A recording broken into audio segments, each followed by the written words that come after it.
And I don't know if your microphones are on, you guys. You might want to Says live. make sure the little green lights are on. Okay.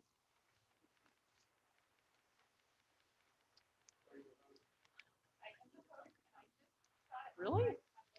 Well, people think you do. I mean, because when you listen to the when you listen to the tape, sometimes it's hard to hear.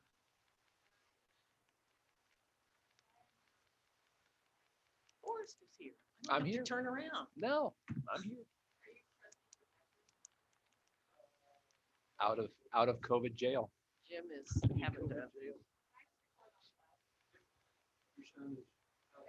Yep, he's out of jail as well.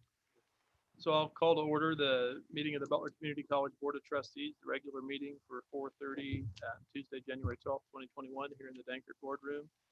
You can also watch it live via YouTube. I would entertain a motion to approve the agenda or any changes to it.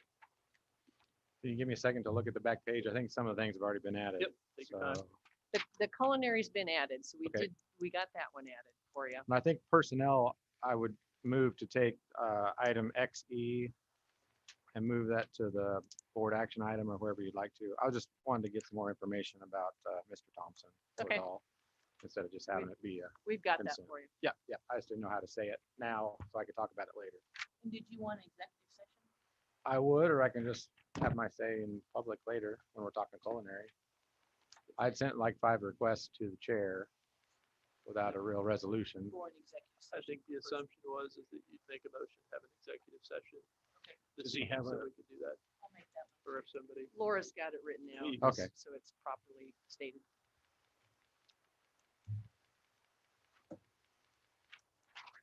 That may be the motion to actually go into executive session. So you, yeah, ask it at this point in time to change the agenda. To add an executive session? And then when we get to that point, that's the motion to read to go in. Okay, well, where do you want So, it? The end or let's the do it at the beginning? beginning. Let's just do Okay, it. I Since just moved to Ray's add here. an executive session right now Correct. Yes. for no more than 30 minutes. I'll second. So there's been a motion and a second. But I have to say, I have to describe what it's about too. Correct. I just want to talk about our culinary program. Well, And All we're doing is Wait. amending the agenda for now. yeah, No, I we're just think you amending the agenda for now. You don't have to say what the executive session's for. Okay. And, okay, so we've got a motion to add an executive session and move the item XE to the board action item in a second, correct? Yes. All those, I think we got everybody here. Jim's not available currently. Is that correct? No, he's going to join executive session by phone for just a little bit. And did we just So, double up 2 motions? Laura- We need to vote on them separately. No, because it's all amending. It's the- all, we're Okay. We're just amending the agenda. Thank you, So- Lance. Those in favor of amending the agenda. You do a roll call. Roll Yes. call. Okay, trustee Sorry. Good, Yes. trustee Law, Yes. trustee Rhodes, Yes. trustee Winslow, Yes. trustee Lechtenberg, Yes, trustee Smith, Yes. motion passes. Now you can read your request to go in executive session. All right, I've never had to do that before, but I'm happy to. I move that the board recess into executive session. And I asked for just 30 minutes as a board with no staff to discuss culinary and Dr. Kroll. I just want to have a conversation just with us board members, just in private.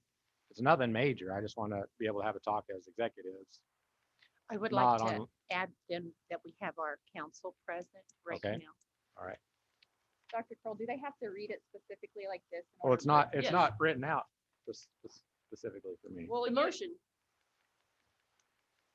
In order for it to meet the exceptions for for an executive session, correct me if I'm wrong, Ray. Okay, In you're order one, for it to meet the criteria for a Yeah, you got to give a executive reason. session, it has to be. concerning non-elected personnel pursuant to, okay. And the But how do I program is also- on the- How can on we the also agenda. talk about culinary at that time? We'll talk But about it all deals with personnel.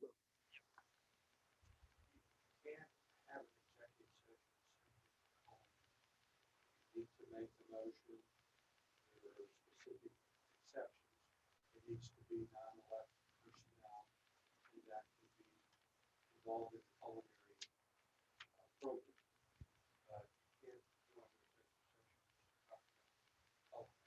into The culinary motion is was correct. added to the regular Okay, agenda to that's fine. discuss later in the meeting, I think. was- Yeah, that's correct. And then we've got the culinary has Okay, well, I will take off Alan Lechtenberg. I move that the board recess into executive session for consultation with legal counsel concerning non-elected personnel pursuant to the open meetings exception. The discussion is further pursuant to attorney-client confidentiality to include the board and Ray. It will last no longer than 30 minutes, so we'll be out at 5:06. Well, Well, whenever we start with the Start it Zoom, when, yeah, once you get everybody switched over. we'll go So, into breakout session, breakout room. Is there a second? It's been moved and seconded to go into an executive session. For the motion made by Shelby, roll call. Trustee Good, Yes. trustee Law, Yes. trustee Rhodes, Yes. trustee Winslow, Yes. trustee Lechtenberg, Yes, trustee Smith. Yes. motion passes, and we'll go ahead and go into executive session. So And I not just to wanna- include, you're not including me, correct? Well, here's my suggestion, Shelby. I think you ought to start the executive session. If there are questions about the program personnel, she's available to address those. And Could we go the other way and invite her in as needed? well, the other suggestion that was, then if you have all your facts and questions answered, if the majority of the board is going to ask you to excuse yourself, then it can take a consensus whether the majority wants that. But for purposes of having facts and information, she's a resource. I don't mind discussing facts and information later. I would just like to say a few things privately. Could ask whether the majority of the board want her excused now. With the ability to invite her in later as the board decides. Was that the motion we just passed, though? We passed a motion to discuss among ourselves with you as counsel, not with Dr. Kroll. Well, yeah, she's president of the college. She's present. But we as a board are fully legally able to have a private meeting without our president. Yes, correct. That's what I'm asking for. I think that If the board doesn't want to do that, no problem. That's So all- can that's we all I'm asking for. invite her in later if we decide without a different motion? Yes, you can make a consensus and say the majority of the. Would like to invite Dr. Cole to rejoin us. All right, let's do that. Thank you. Let's I do just that. want to make sure too, one thing. That nobody is taping this. When we go into executive session, it is not taped. I have my phone here, but it's not doing it. Okay, so you should be in executive session. Nope, nope.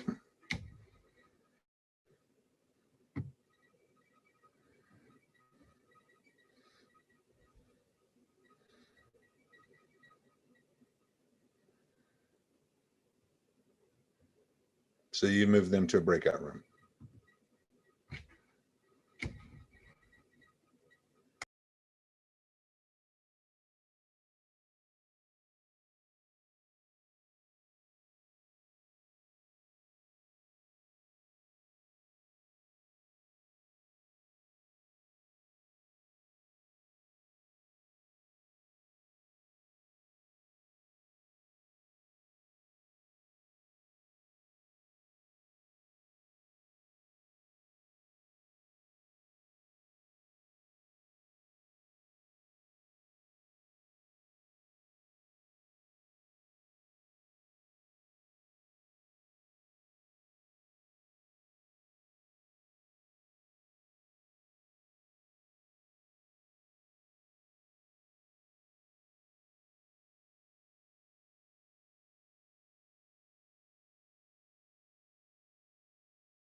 Is that coffee? Huh? Is that coffee? No, it's just water. Oh, Do you want coffee? It's- I can- Okay, I we are It's back out of. whiskey. We're you back. can? We're good to go. Well, We no. need- Does anybody I else could want use a coffee? refill, so that'd be great. I mean. I won't be able, I won't be able to go to sleep I if I have hate coffee at this. I'd rather make hour. a pot, but, Really? You don't like Is it? there a pot in there? Or is Lord, there you're the not? best. Cause it's kind of chilly in there, I think. Feels good. I wore a sweater. Guess I'm a sissy one. Okay, are we back good to I go? bring a coat because it's miserable in here Are there, after a are while. there coffee cups? Thank you, Laura. Yes, thank you. I got some. Are we broadcasting again or are we still? Oh, All right, great. so we're back out of executive session, and I think the next thing on the agenda Welcome to is Cape Land. recognitions. Dr. Pearl. Okay, do we have anybody in the hallway for recognitions, Laura, do you know? Okay, See our drone kid or the other one? What? We had a drone guy and a Microsoft guy. Oh, did you say drone? Drone. I just said grown. Drone, Grown drone, kid. drone child. I thought you said drone. Yeah. He did. Oh. I thought he meant grown kid. I'm kind of a, I'm I kind was of a looking grown for something kid. airborne. nobody there? Okay. I guess we're doing our recognitions remotely. So the first folks I want to recognize are Jason Wibowo, Anna Moon, and Irvin Jensen. They competed in the Microsoft Office Specialist National Championships. These students ranked in the top 3 in Kansas in the fall of 2020 and in the qualifying period for Microsoft Office Specialist U.S. National Championships. Jason Wibowo ranked first in Word, 2019/365. Jason also ranked first in Excel.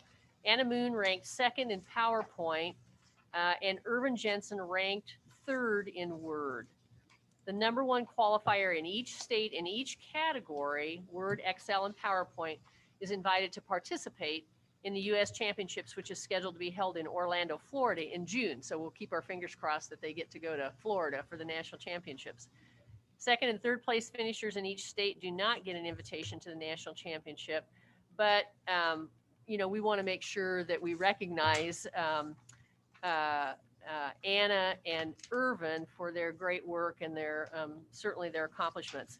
You know, it's worth mentioning also that all of these students are academy, high school, early college academy students. And so they took a 1-hour MOS certification class with Beth Cunningham. Pretty outstanding accomplishment for some of our high school, early college academy students. So congratulations to Jason and Anna and Irvin. And if you folks are watching, good job. We're really proud of you. We'll get your certificate sent to you.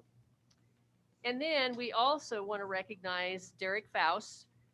He's one of our, he's our newest ag instructor. He just finished his FAA 107 drone certification. He began implementing drones into the instruction in several ag classes. And, you know, this survey or this technology now is being used to survey land and look at livestock and check out, you know, things after storms and all of that sort of stuff. So we're really excited that Derek's going to be able to really implement those that drone technology into classrooms and stuff. He was here a little bit earlier. He stopped in right as we were getting started. So Derek, congratulations and thank you. And you're going to do a great job and a great service for our students. So we appreciate you. Dr. Curl, I want to say one word. Sure. That drone, my husband, of course, Lance too, counting cows all day. You know Oh. how long it takes a cowboy to count cows. But they're putting these Is there a drones up now. punchline? Yeah. What's That the is- punchline? Yeah, where's the punchline? Go ahead. You long- won't look. Go ahead. Anyway, Lance, How long does it take for a cowboy to count cows? usually a good day. Okay, in a Yeah. feedlot. there's no Maybe punchline. 3 days in a feedlot. Anyway, they're using these drones now. Yep. To count them. It's just It's unreal. pretty amazing, isn't it? It is. And second thing is, I heard Beth Cunningham is leaving or Oh. she's moving. I don't know. I don't know Is that. she going to resign or is she going? She teaches a lot of online classes for Oh, us. So good. yeah, good. she's an instructor. Right. She's excellent. Good, good. I have an open couch if she needs it. Thank you. Thank you, Kim. Yeah, And sure. Laura, is there any public comments? Okay, seeing none, we'll move on to standing reports. Is Kirsten available? Okay, and so we'll go on to Terry. Lance, not surprisingly, I don't have a report. We haven't had any meetings in the new year, and a lot of us are just beginning to get ourselves back to town. So nothing to report, but we're sure anxious to get back into the swing of things. All righty, thanks for being here, Terry. I'd like to Thank you. say, Terry, thank you again for our lovely Christmas gift. Much appreciated. Oh, sure. Yes, indeed. I got the $100 gift certificate. I realize everybody else didn't get quite that much. Oh, Thank you, Terry. 500. And so we'll move on to the Finance Committee. We met, and I'm looking for a couple of my notes there.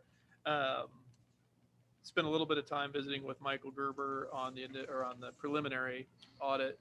He said he expects everything to be clean and good there when it comes out, but we'll wait for the final part of that. He spoke a little bit to kind of how the CARES Act flows through there. Also talked just a little bit about, and Kim, you may speak to this some, but the fact that the state cuts aren't going to be there this year, but likely will be pushed back into next year. So in 2022, likely going to have some holes to fill in the budget from a state aspect. So we'll see where that goes. Doug and Mary Martha, you were both there. Anything I missed or should be added? Just that we had a clean audit and everything looks in good shape. Yeah, and a big piece of that, sorry, a big piece of that audit is the financial aid, the Title IV funds and the financial aid. That's a huge piece of the audit and really, really complicated. And he said there are no findings. Typically, I mean, for colleges, lots of times you'll have a finding or two in financial aid because for whatever reason you don't get some students' funds returned to the federal level within the right time frame or something like that. But he said there were no findings. And I think last year it was the same way. We had no findings in the financial aid portion of it. So Question. Would we be able to get a copy of that? Not the whole audit, because I really don't have that much time, but the management report? Once when the- It's not it was a finalized. He just gave preliminary. us the rough draft. Okay. Yeah, when it's finalized, you'll have access to Yeah, it. that's only about 3 or 4 pages. It's not finalized yet, but it will be within the month, he said. We got he's copies hoping last they're year trying to wait on the CARES funding. Oh, that's But right. They keep if changing the I remember rules. correctly, all the trustees get a copy of the full audit. Yeah, along with we did management letter. last year. Forrest, anything on the foundation? No, Foundation Board has not met and nothing to report otherwise. Okay, and Dr. Kroll? Yeah, a few things on my report. Again, getting ready to start the semester. Faculty are back next week for professional development days and get busy in their offices and kind of get things ready to go. We'll start the following Monday. We're approaching all of the COVID, processes the same way we did in the spring. In the fall. We haven't changed any expectations in the classrooms. We still want people to wear masks. We're still doing social distancing. We've left 2 of the apartments again this spring open. So if we have to isolate, a positive student or something, then we can do that pretty easily. So all of those things are still the same, still a combination of face-to-face and online and remote classes. And we just are, we're going to wait and see how things progress. Athletics teams are going to start games towards the end of the month and start being on the road, and lots of protocols that we'll have to follow that have been developed by the Jayhawk Conference for just overarching, but as well for individual sports, and then some additional things that we've implemented as well. So we'll hopefully be off to a good start. The ACCT Legislative Summit is coming up February 8th through the 10th. This typically has been a trip to Washington, D.C. to meet with our delegation. There's always Kansas Community College presidents and trustees that go to this. And it's a short trip, fast turnaround opportunity to meet with, the delegation. But this year it's a virtual conference. February 8th through the 10th. There's a cost, even though it's virtual. It's $299 per individual or $269 if we have 4 to 6 attendees. The tough thing about this is that it's throughout the day, each of the days. So it's Monday from 10:30 in the morning through 5:45. Tuesday starts at 10:30. I wanted to at least put it in front of you and see if anybody's interested about attending. It's just, if it was on a weekend or in the evenings, it'd be a little bit easier, but topics are community college, oriented. There'll be discussion about federal stimulus funding and policy kinds of things. And When do you have to know? if somebody wants to attend oh that? gosh, Laura, do you remember when that has to be sent in? We'll find out. I mean, the deadline's not today. It's like, Is probably. it reasonable to assume if somebody wants to attend that they can get in touch with your Yeah, office? why and don't let you, know? why don't you Probably get a the best way hold to- of me or get a hold of Laura if you're interested? Okay, And I The ACCT, do you guys get those little emails from just them? started getting a bunch all the time. Yeah, and I signed up for 2 of them. I signed up for the trustee procedures one on the 21st of I January. did too. I haven't The gotten it. parliamentary is closed. I'm on the wait list for that. Well, I got in on that. You got in on it? okay. If you were nice, you'd say, come in to my house and you can sit there. I'm and not watch. driving, you live in Garden Plain? Where- City. Let me know if you're I'm interested in this retired. and we'll Thank get you you. signed up, okay? Thank you. Fly a drone I'm over gonna there. keep this moving along. You Thank guys you. can just go right ahead and Thank visit, you, I Kim. guess. I wanted to let you I'm know. sorry, we didn't mean to be rude. No, it's fine.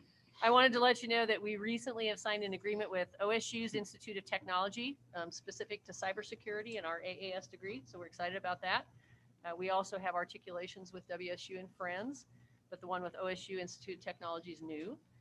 I know that Forrest, you had a question about CEP agreements and the difference between CEP and non-CEP. And what that meant. And Julie, it sounded like you called Randall I did, 'cause Chickadons. I saw only one So, course and I'm like. Heather, I have Heather on Zoom. Do you want to real quick explain the difference between the CEP? I can do it, but Heather, that's Heather's area. I'll let her do it. Absolutely, I'd be glad to.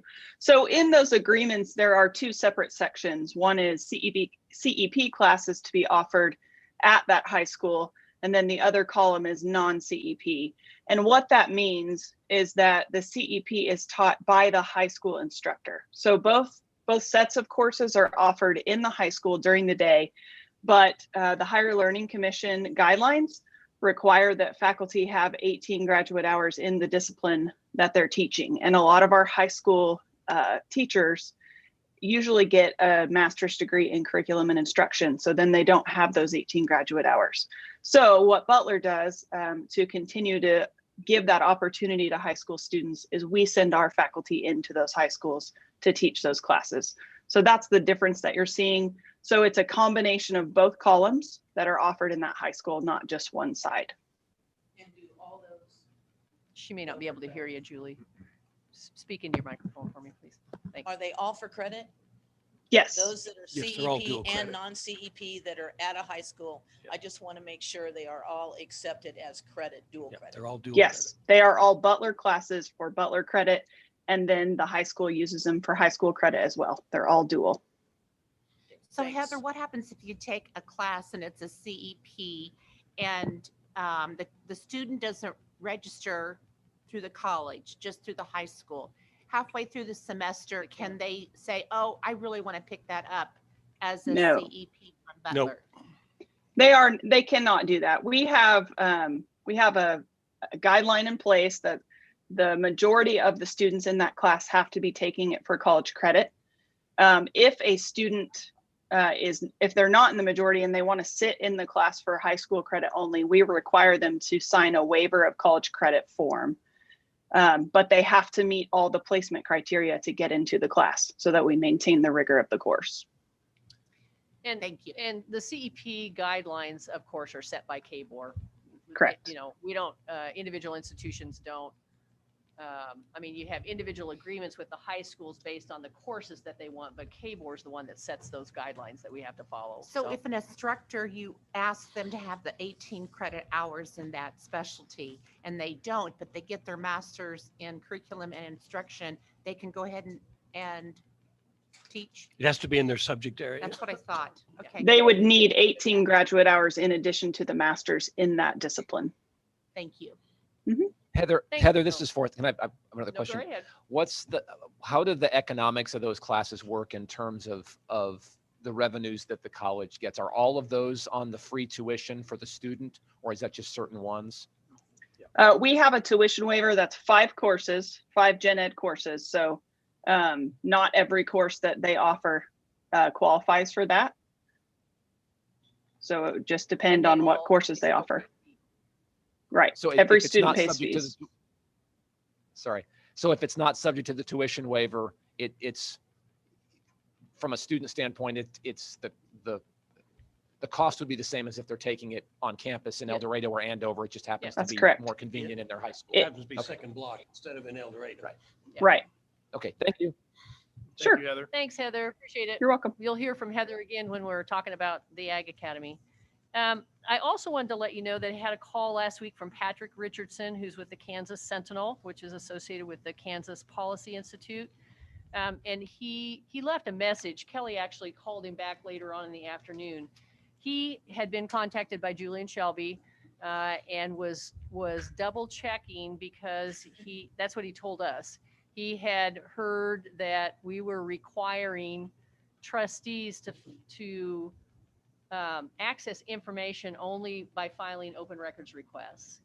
And he was checking to see if that was accurate. And so we, when Kelly talked to him, we put together a statement to send back to him and said, we've never suggested, requested, or required a Kansas open records request for information from any Butler Community College trustee, nor do we plan to. Any and all information requested by members of our trustees has been and will be provided subject to legal limitations. For example, college employees' rights to privacy.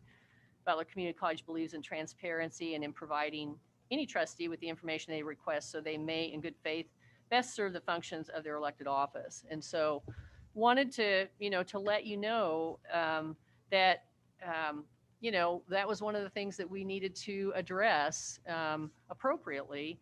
And, we sometimes when the information requests come in, we don't have that information right at hand. And so it takes us a while to put it together. We want to make sure that we always provide accurate information. And oftentimes it takes a collection of a few people, maybe sometimes more than that, to put it together. And, we went through the process of setting up SharePoint for everybody so that you could access your information and we could post documents there and keep them current.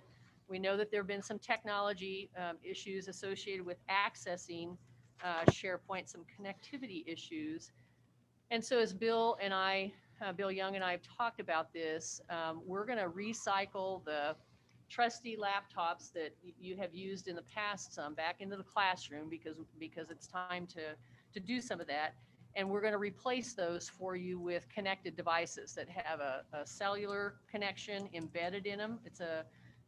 They'll be pre-configured with internet connectivity, have shortcuts to your SharePoint and shortcuts to your email, Butler email, and we'll check those out to you and you'll be able to take them with you and use them.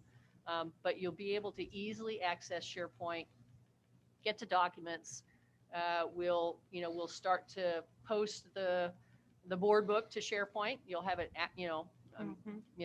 rather than emailing it to you, we'll put it in SharePoint. But we think that the laptops or those connected devices will be here and ready for the February board meeting. So we'll likely spend just a little bit of time on the front end of the February board meeting, making sure people can get logged in and everything authenticated and stuff like that. But we felt like that was a good approach to ensuring that it's also for IS folks. It ensures consistency in their ability to troubleshoot because everything's going to be preloaded. It's the same format, standardization, and it'll allow them to, if somebody has trouble, it's easier to troubleshoot on one of those computers that's standardized than trying to work with people's individualized computers and troubleshoot with those. So Well, it just for the helps our, record, it helps our IS folks as well. So we'll look for those in February.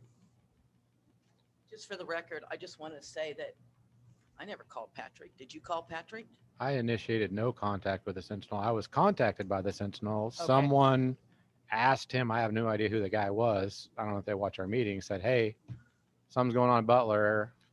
So he asked me, you know, he sent me a copy of your response. And I said, hey, I've made requests that aren't extremely timely. And I've said this in public. And if you want to see our meetings, here's the link. Uh-huh.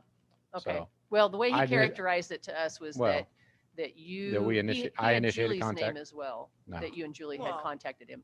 So, Everybody's got my name that gets on the internet, but Yeah, I'm I did just not saying, we initiate didn't contact. I initiate mean, he contact. said he was a reporter with the Sentinel and like, But well, if there was anybody guilty, it probably I'm would not have been hiding Julie. anything. Yeah, I've, exactly. Okay, moving And- right and along. Everything actually, I've- I had to look Okay. up to say, Yeah. well, yeah.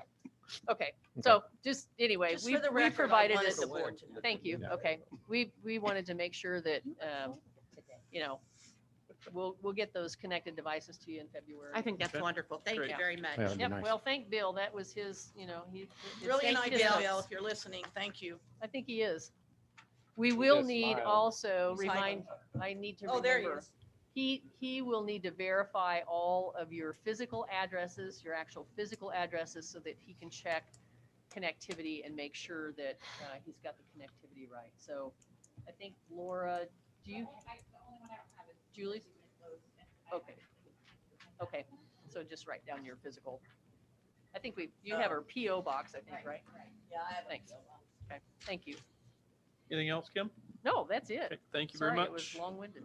The education facilities report, I don't know if Jim is still, I don't think we haven't There- met. We haven't Yeah. met since last time. I so- think okay. we have a meeting coming up. okay. And so the next item of business is the election of board officers and appointments for 2021. I think it would be good to read this Yeah, top part yeah, I just think you to make everybody aware, the election, when there is only one candidate for office, election by voice vote is a good method to use if the bylaws do not stipulate how the election should take place. However, anytime an election occurs by voice vote, members forfeit the right to write in a candidate. If more than one person is nominated for a position, or when more than one person has been nominated for a position, the election is a voice vote.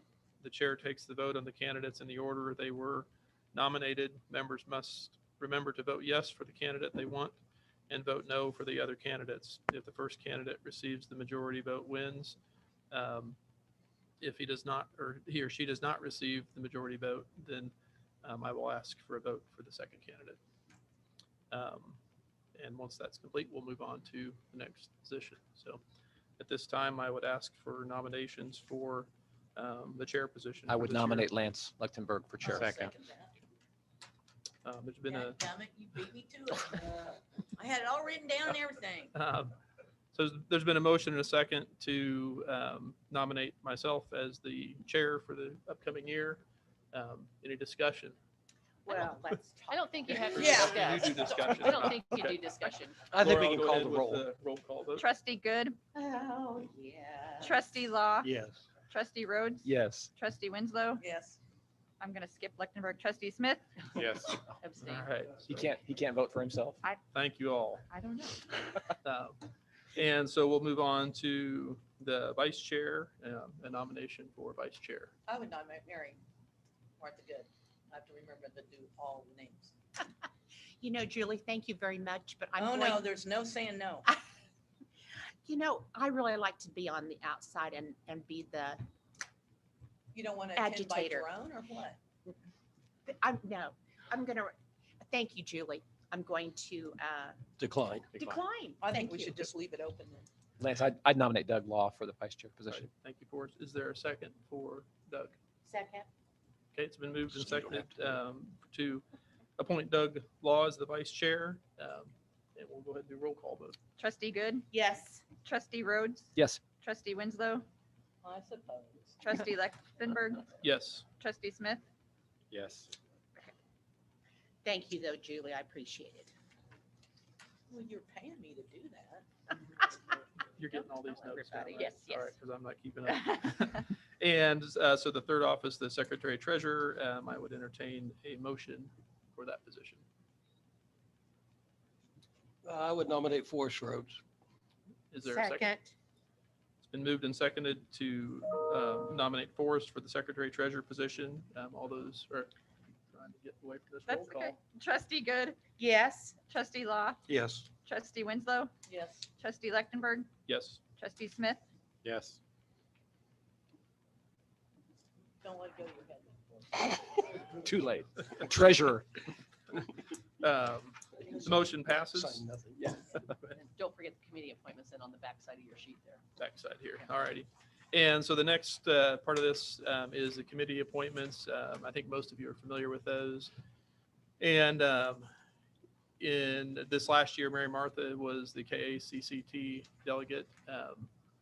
Is that I think she something should that you want to continue, so I'll nominate her for that. I second. You can volunteer yourself too, I think, on the, Okay. Do we vote on these or if No, there's a? they're just. Oh, they're appointments. just, They're okay, just never mind. consensus. So Yeah. kind of So you want to consensus. continue doing that for us? Yes, we meet at 8:00 a.m. on Saturday mornings. Good luck. You may have it. You may. And Julie was the alternate, but I I thought know we you were- stepped no. away from that, Stepped away from that. so you don't want to do that again? I thought they were not having. Oh, maybe not. I'm thought they trying were to not. I thought it reform, was so just I won't the- comment. Just the delegate. Oh, they're just doing delegates? I thought so. Oh, all right. I mean, we could list an alternate in case, Didn't but sound like we need one. Okay, I don't We can, think if you do. find out otherwise, let us know. I'm Okay. sure Alright. that's something we can. okay. address. I'll jump on that 8 a.m. Saturday morning deal. The board finance committee, I believe, with me stepping up as the chair, typically the vice chair would step into that role. Yeah, it's one of Doug? the things that's identified as the vice chair's Great. role. And then Shelby's been on that. Yeah, I don't mind staying. All right. Okay. You and All I'll right, do, with that. Show up whenever. you and I'll do I mean, that. we can all come to that meeting as. Like Yeah, we did anybody today, can come so. to it. Anybody can come, yeah. I was Um, going to today, but it did not work out. The foundation board liaison. I'm Forrest, happy to that's been continue. you. Yeah, I'm Okay. happy to continue with that. What's going on with that fundraiser? Virtual. It's going to be Yeah, virtual. it's going to Okay. happen, same night as originally scheduled, but it's going to be virtual. Perfect, thank you. So we will move on to the Educational Facilities Authority. I'd like to continue doing that. Jim, And I Jim talked to- did it too. Jim is the chair right now. Yeah, he needs to It's- continue. So he said that he would stay on and do that. Okay. and then we need an alternate, which has Um, been Lechtenberg. I've been the alternate, but if somebody else would like to be, So Doug um, is still going to do that? I'm assuming this role is going to have a little more time commitment than what I've had in The, the past. yeah, there's a lot of, there's going to be a lot of work that happens probably with E EFABC as well. Just as we move into the middle part of the year, we're gonna, the skybox leases are going off in a year, and so we'll be starting to try and get those renewed and do fundraising and stuff like that. So, Is that a yearly lease on those skyboxes? no, the original ones were 10 years. 10 years, okay. Excuse me. Go ahead, Ray. The original ones were 5, Oh, I'm sorry. and then they renewed for 5. Oh, I'm sorry. I thought they were 10 years. They are, yeah, 5. Okay. And now That's they're going to renew again for 5 or for 10? Well, the authority has to Has- decide. if I the see. 10 years is coming up in a year, so they'll have to decide whether they're going to offer those again. or what length of time, what cost. Do you want to still serve? I mean, you didn't come to the meetings. So I can still serve You as the want- alternate. Yeah. And then the capital projects team, Julie, I think you were on there, and Doug. I never both got, on there. I never went to a single meeting. We didn't have any. We only met once, I think, maybe. I mean, is it There really you have it. necessary to even have anybody appointed to that if we don't have any meetings? or I- activities? Well, We have some capital projects. I'd like We're- to we look have at some them, things just coming up. from my background. I'd like to continue. I agree. Shelby and Doug. Well, They hand me an no, estimate. I think you're on too many already, Doug, so I'd like to step into that. Thank you very much. Yeah, Because were on it if we're going to before. have any meetings about capital projects, I'd like to be informed of those. And also, I would have liked to have been at least an alternate on the Educational Facilities Authority, just as a observer. you can come. The alternates Well, don't. you have to know when the meetings are. that's for sure. Well, right, yeah, I'd like we to haven't- continue with the capital projects. I don't know No. how we make that work. You can't do that. Can we have 3 of us on it? Or is that, Yeah, yeah, I mean, it doesn't matter. you only It's, met once, right? We only met once. there Well, I was don't have to something- be on it. Just let me know when it is and I'll show up. So Julie and Doug, is that cool? Sure. And you I mean, should show up for the KACC on Saturday mornings too. so I want to make sure we got this right. I'm not So, working. because I'm confused a little bit. But is it just virtual? So capital projects is going to be Julie and Doug, is that right? And Shelby will let you know when they are and you can come. Sure, Is that what yeah, you said? yeah. I think And- it's not out of line just to have whenever those meetings are to let the whole board we know, is it? I mean, then if they- Yeah, I mean, Yeah, that'd typically be they're nice. during the day. It's just easier, those committees are easier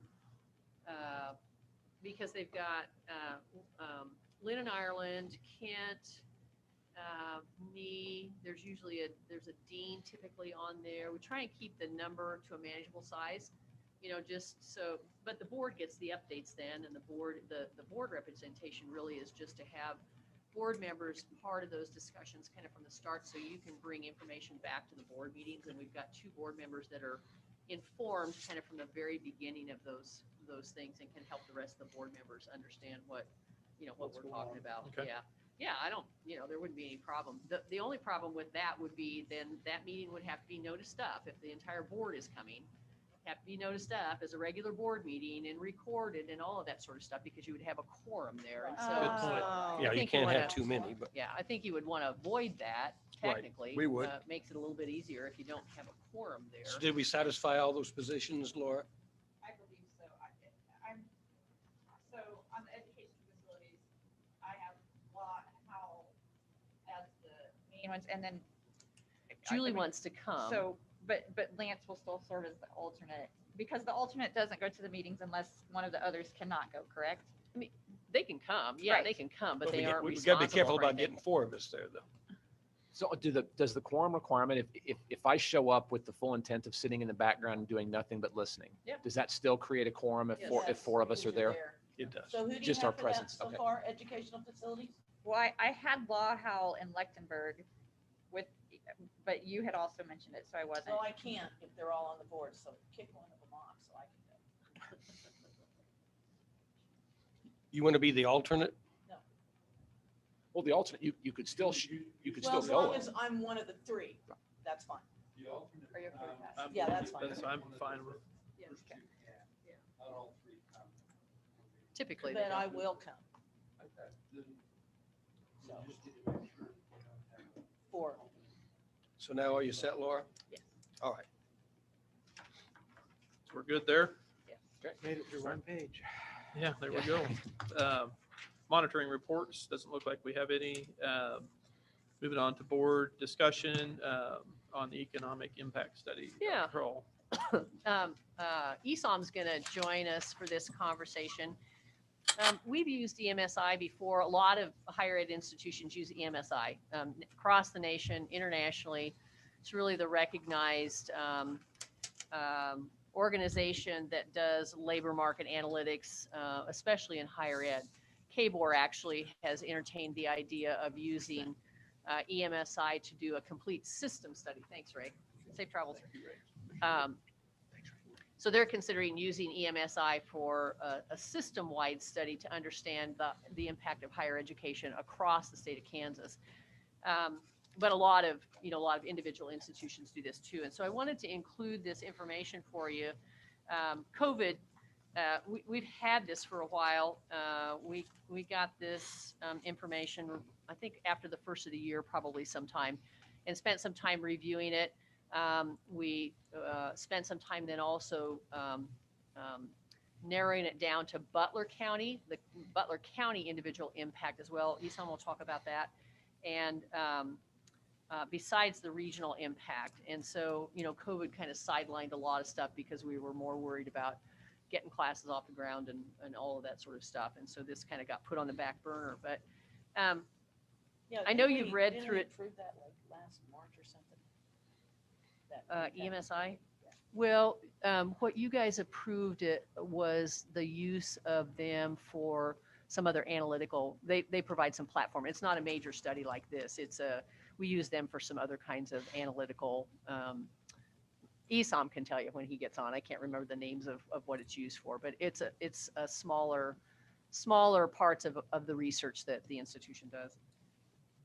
So the MSI studies separated out into economic impact analysis and then also the investment analysis. And this study does the broader, they call it the Butler primary market. It's the 10 county service area that typically people talk about for South Central Kansas. And so as they do this bigger study, then it's really to look and see what our footprint is and our economic impact is across South Central Kansas.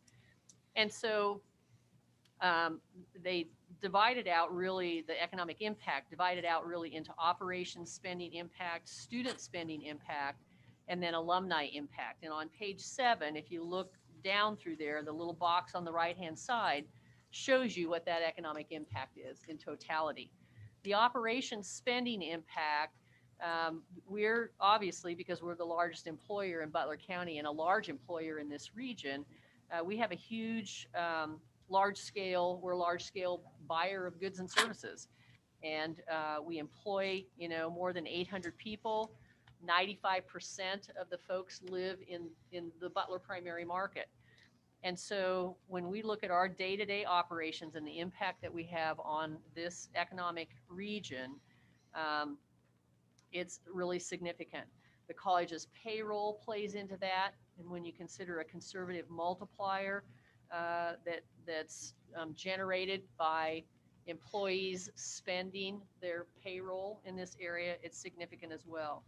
So the operations, just the operations spending impact alone is just short of $43 million from the analysis. The student spending, when they do the student study, what they look at, they look at students that relocate to the Butler primary market area that are coming because they're coming to college. So it's outside of that 10 county area, the ones that relocate. And of course, they spend on groceries and transportation and entertainment and housing and all that sort of stuff. But they also include then the students that they call retained in that 10 county service area as well. They haven't necessarily relocated because they live within that primary market. But they're coming to Butler. They're coming specifically to take Butler classes and get a Butler education. Their spending, which is pretty staggering, their spending, those student spending is $21.3 million. That's the impact of the student spending. So when folks say that, our students don't have a lot of impact, they're eating a lot of fast food and spending a lot of money on gas and housing and all that sort of stuff. And then the other one, the alumni impact is the largest. And the education and training that the students get at Butler provides, again, the greatest regional impact. And that's because those Butler students are retained and work within this primary market. And over a period of time, they earn higher earnings. They increase productivity in the area and in the businesses that employ them. And so they call them Butler alumni. Those folks generated $322.9 million in added income. Each of these identifies the individual jobs that it supports. So the operations spending of that $42.9 million supports the equivalent of 931 jobs in the area. The student spending supports the equivalent of 608 jobs in the Butler primary market. And then the alumni impact, because it's the largest, supports the equivalent of 4,772 jobs. So in totality, our economic impact, this college's economic impact in this 10 county region is $387.1 million, which supports essentially 6,311 jobs. So about 1 in every 67 jobs in this primary market is attributed to this college. That $387.1 million is also equal to approximately 1% of the total gross in this region, gross regional product. Esam, do you have some other things to add to this part of it before we talk about the Butler County stuff? Certainly. Thank you, Dr. Krell. Good evening, ladies and gentlemen. Yes, I'll add a couple of things. Most important, in kind of removing the mystique of economic impact studies, what EMSI or MC is simply doing is looking at Butler Community College as an institution and looking at it and saying, well, if we had to see what value it adds to the region, what would it be? And while it sounds simple, they get a certain set of data points from us on enrollment, human resources, and finances. Each of those data points is also given to our regulators, the Board of Regents, the Department of Education in Washington, D.C., and all of them these days are given under the penalty of perjury. So Dr. Krell goes to jail when something goes wrong. And I emphasize that because these are solid numbers. We give them to the EMSI economists. They take a couple of months to create this because they look at several hundred databases, including public and private ones. They get their economic models and artificial intelligence. They also put in their economists to work on this. And it takes quite a bit of time as they pull in information from Department of Commerce, Labor, BLS, also private sector databases. And I've seen some of the databases they have access to. It is stunning. I suspect they know a whole lot more about me than sometimes my parents do. So they do a very good and thorough job in analyzing the economic lines that go into creating this. Let me quickly address one of the possible critiques sometimes we hear, and that this is true for several other community colleges too, because EMSI does do it for several community colleges in this state and neighboring state. It is the #1 organization which provides this service. That as to why are we using a 10-county area? Part of it is that when economists look at a region, they look at it slightly differently than you and I do. To them, given the dynamics of connectivity between different regions or different communities or different cities and counties, in their mind, they tend to think of an economic region where it is the most cohesive in the sense of one economy. So in their minds, they have determined, and with quite a bit of evidence, that this 10-county area is probably the closest thing to an economic region, which becomes a unit of analysis for all of this. So what you get in front of you is they look at what is the input, which is the money that is being put into the college, and we certify that in financial documents. The number of people who work there, number of students who are going to college, and then when you put that into that box, if you will, Butler Community College being a box, what comes out in the sense of dollars and cents? So that's what you're seeing. I'm simplifying it, but essentially that's what the executive summary is. And what you get is, well, this is what has come in. This is what it looks like.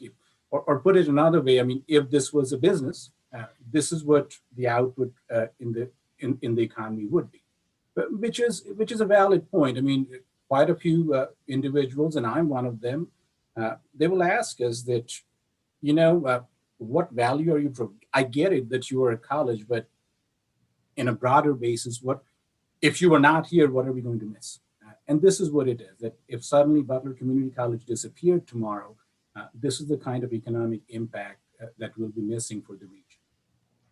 Oh, and let me add something Trustee Winslow asked. Yes, you did a couple of months ago, you had approved the subscription to EMSI's wage and salary database for each of our programs. That is an annual subscription we have.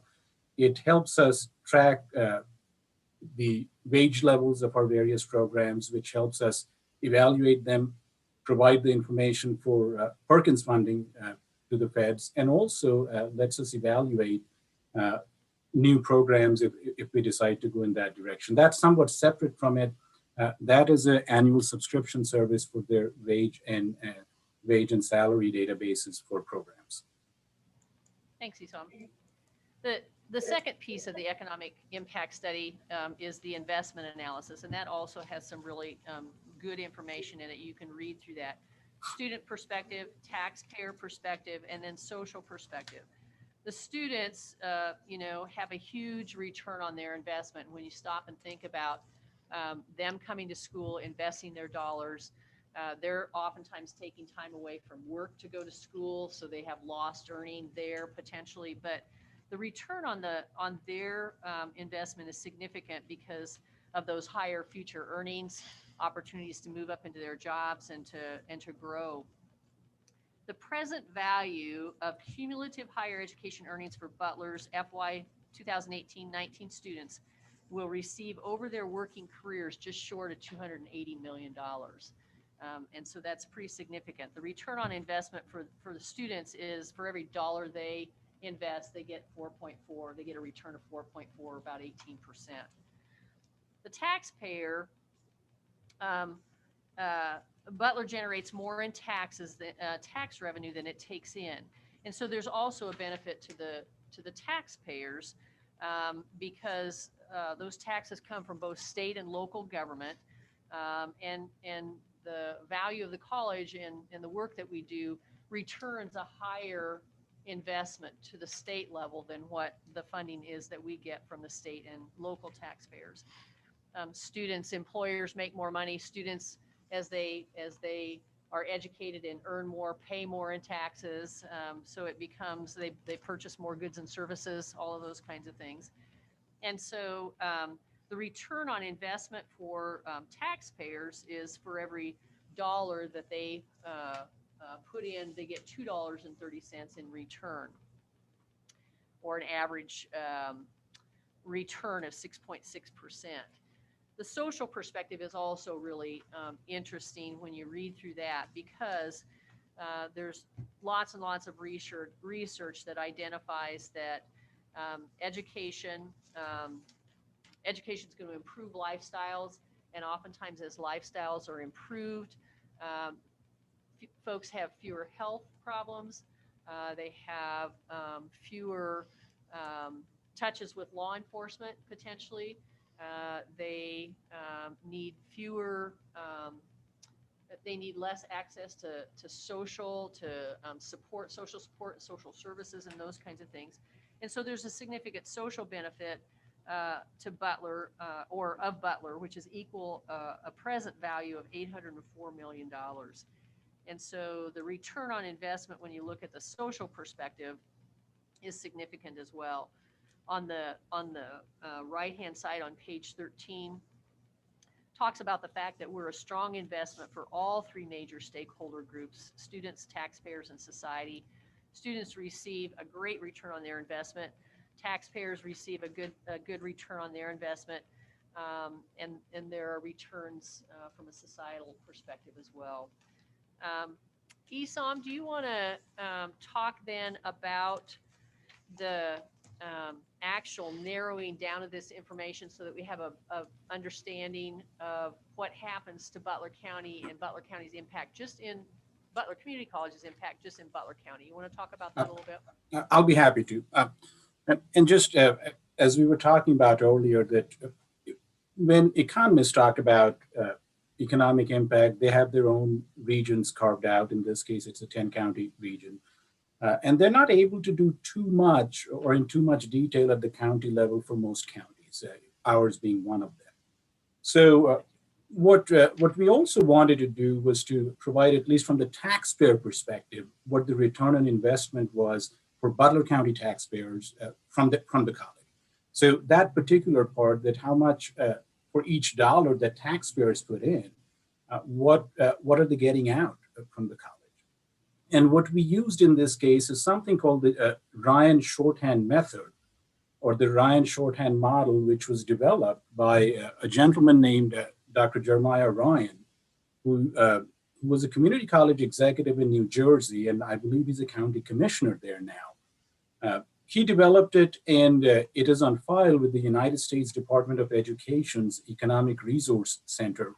So it is a validated, it's a validated model.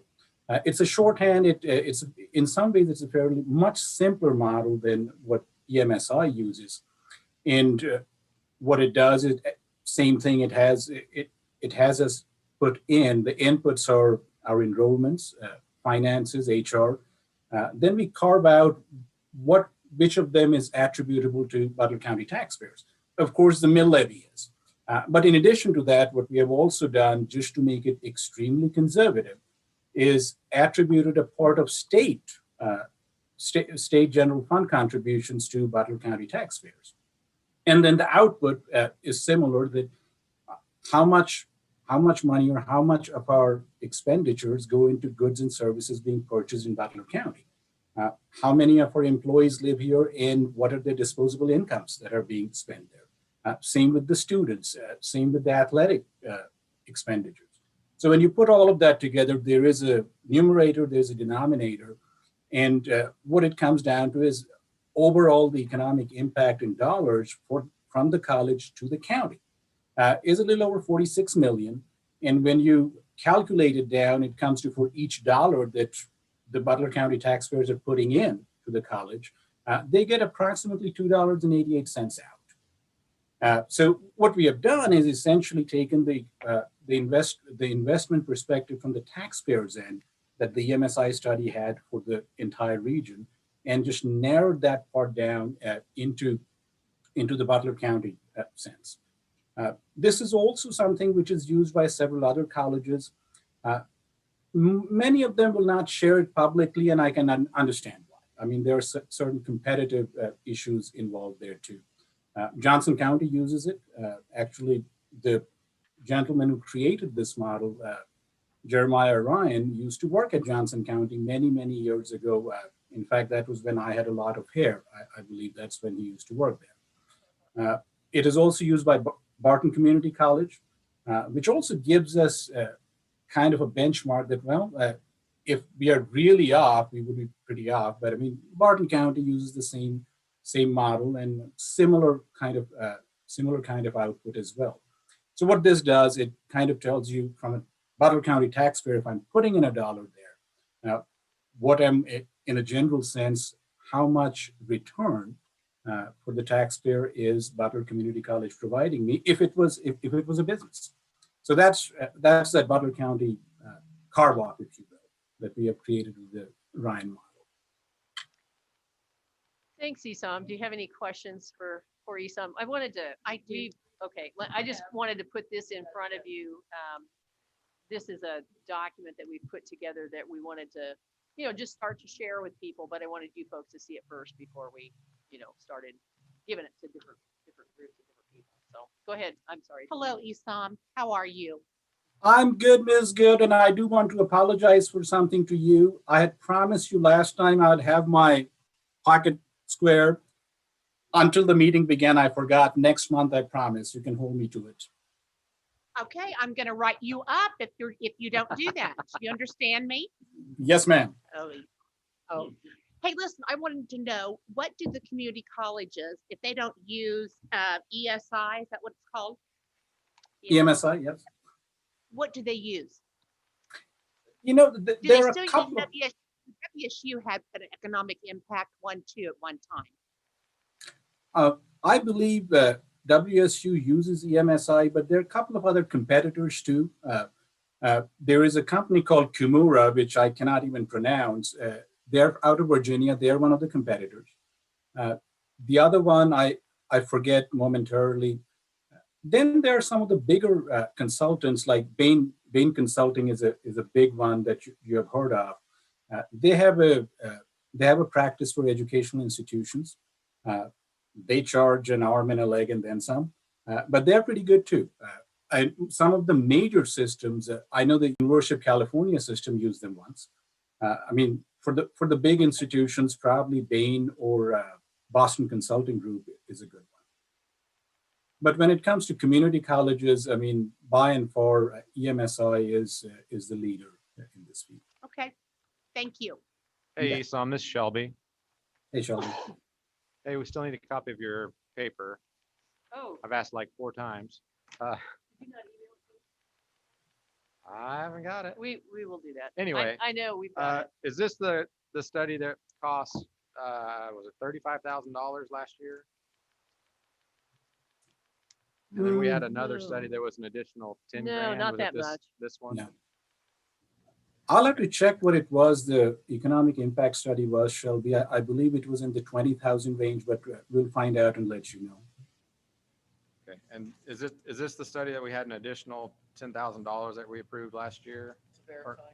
Or is this, No, I'm no. thinking of something else? Uh-uh. Okay, No, I'd just be you may curious about thinking it. you may be thinking about what Esam was talking about, the annual subscription fee that we pay Right. for the wage Okay, and well, I salary. know there was one study that was pretty expensive. I was thinking it was this one.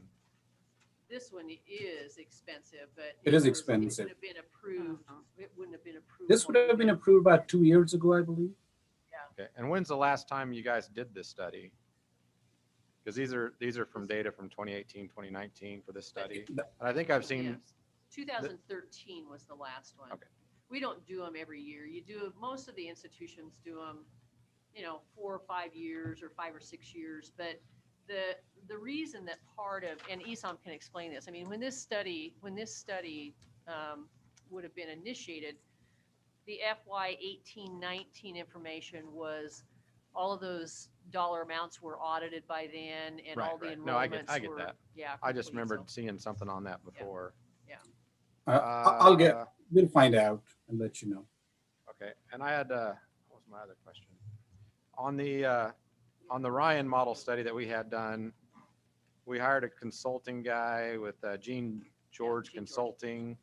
Did that get done? Because I was looking through that yesterday, and that was supposed to have been done by April 1st of last year. Is this the Yeah. Butler numbers you just talked about? Right. Was that from that study? That is correct. What he did not do the study. The study was, I mean, all the numbers came internally. You had him verify it. That is correct. But- Yes. I was just wondering if, was it done and verified by April 1st of last year, and we're just, is that the numbers you just spoke about, or is that another study that? No, I don't it recall is the same seeing study. that other study. It is this county level study. Yes. Gene validated the Ryan model. He validated the use of that Ryan model and the data Right. that was submitted for that. Is that correct? Yeah, Esam? because that was from February 11th last year, That's right. and he was supposed to have it validated and sent to us no later than April 1st of last year. He I was just did. curious why we hadn't heard about it till now. Uh, Not that it because- matters, but I was just curious. Internally, we were making sure that everything was checked out even after he validated it. So he did do it by April 1. Okay, I was just curious. And then, can you tell me why Whitewater did not participate? Is that, Heather could answer that, but White, you mean for participating schools? uh-huh, Those students, Isn't that Remington? yeah. is it? Okay. Frederick, yeah. And then Roselia is, Flint Hills. and then Leon. So we have This all is- of them there. Yeah, this is just some more general information about Butler County. Sure. just Some data points and stuff. Those are all so. the high school. I had Dr. one more Kroll. question, Esam. This is Sure. Shelby again. I was looking on their website and it said, what can you do with an EIS? And they had some bullet points. It said, engage with stakeholders, justify new or expanded resources, raise financial support, improve the public's perception of education, and generate goodwill in the community. So that's kind of the point of this study, is just to show what we're doing so people feel good about us. I mean, that's why we're doing it. I think public engagement. Go ahead. Yeah, public engagement. We also use the information. It's information oftentimes that legislators like to know. And KBOR lots of times will ask for the information for the colleges that have done the EMSI, studies recently. They'll ask sometimes for that information because, again, gives them data points to use for legislative asks and understanding budget. But yeah, it's really, we really have used it in the past to help folks understand what the spending amounts are and what the returns on investment are and things like that. So I think that's really probably what most colleges use it for, right, Esam, is just a better understanding of that economic impact that educational institutions have. I agree that the public engagement reason is probably the number one thing. And Shelby is right. I mean, that is that is They one of have the a main lot of other sources. studies on their website that they provide. And that's correct. And that's probably the number one reason these days a lot of institutions use that, because more and more the public, again, rightly so, is asking that, well, yes, I know you are teaching my kids, but if you weren't there, what else would happen? I mean, are you that important to us? And if you're putting in money into it, and this is especially true of public sector institutions, we are putting in money into it, show us what you're doing other than just granting diplomas. I mean, there has to be some other way we can measure it. So yes, public engagement is probably the number one reason. Okay, and just, I mean, I'd seen the other one, the previous one before, and part of the reason I ran for office and all that is I think a lot of my constituents feel that as Butler County residents, we do have a big impact in the region, but we're the only ones really paying the 15 million, and 80% of our kids are from around. So, I mean, there were some people asking if we could, you know, raise tuition rates from kids that aren't in our county and benefit more our kids personally. So see more benefit just in our local county than, you know, spreading the love everywhere. I think, you know, I know that, you know, that's a point of conversation, but again, I think these are the kinds of things that help folks understand that even, you know, even those students that come to us that are from outside of Butler County or outside of the region spend a lot of money, you know, and there's, you know, a pretty significant collective impact, you know, creates economies of scale and efficiencies and all those kinds of things to have the footprint, the size that we have, and it impacts not only Butler County, but the, you know, the entire region. It helps the entire region thrive besides the county thrive. So, but these are, you know, this is, I think it's good information to be able to share with people, and we want to be able to, you know, to start to get it out in front of people, but we wanted you to be able to see it and ask questions and have a chance to kind of digest it. So, Dr. Kroll, on the honors and accolades part on the flyer, I feel like I should know this, but I'm drawing a blank. The national recognition of programs, what is PTK and PBL? PTK is Phi Theta Kappa. That's the 2-year scholastic honorary that's both national and international. And PBL is Phi Beta Lambda. That's the honorary for business students. So, yeah. And then do we split these in magazines or? Yeah, some of this information will go out. It'll, you know, it would go out in Community Connections newsletter. This would be information that, you know, I'm going to speak at, well, I guess I'm not going, I'm speaking virtually at Kiwanis in a couple of weeks. So about COVID and things like that in the college, but, you know, you give these things to different community groups, share them with school district people, share them with county commissioners, you know, whatever. So we'll kind of put together a schedule of, you know, folks that we want to get the information out to and, you know, start to distribute it. Good. So, yeah. Esam, I think to Shelby's point too, a little bit, You're being really patient. the ability to look at those tuition rates. We look at that pretty close every year in terms of, you show us some numbers on what that impact of if you raise it X number of dollars, what the expectation is from a standpoint of what that does to enrollments. And I'm looking forward to looking at that again each It'll year. be in I think it's February. always, yeah, it's coming up here Yeah. that time of year again. So Julie has a question. We got to let Julie ask her sorry, question. Julie. See how patient I can be, Martha, Mary?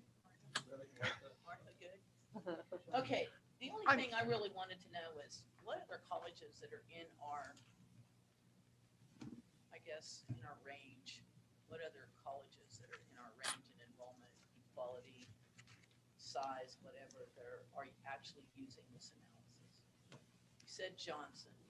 Barton. You said Barton. I can find out from the other community college presidents. Like Esam said, some of them don't put it out on their websites because it's, you know, it's information that they don't want to distribute. But I can find out from the other community colleges. There's always a certain number of them, you know, that they kind of go in cycles. So not everybody's doing it every year. But let me find out from the community college presidents in Kansas who else has used it. Okay, that'd be all right. Any other questions for Dr. Kroll or Esam? Thank you, Esam. Thank you. Thank you, Esam. If not, we'll move on to the Culinary Arts. I know there were some questions as relates to that. That's the one. I didn't get to the email till we just got here. We sent, this afternoon, just, what's that? You need it right now. All right. I was Well, curious, we can share it. There's a lot of good information in that email. I know, I didn't even have time to look at my phone. We talking about the document that I sent to you. Mhm. Can we copy that and just circulate it Yeah. internally? I had a chance to got it look on at my it, but if you phone, haven't, too. I think it answers a lot of your questions, Shelby. I've so got it could on be here and I've helpful. got the blue dot beside it because I haven't had a chance to open it yet. It was today at like 1 something. I saw it. Yeah, it was this afternoon.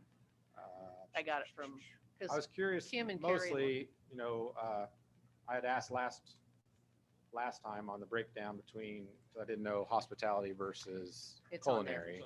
it's on there,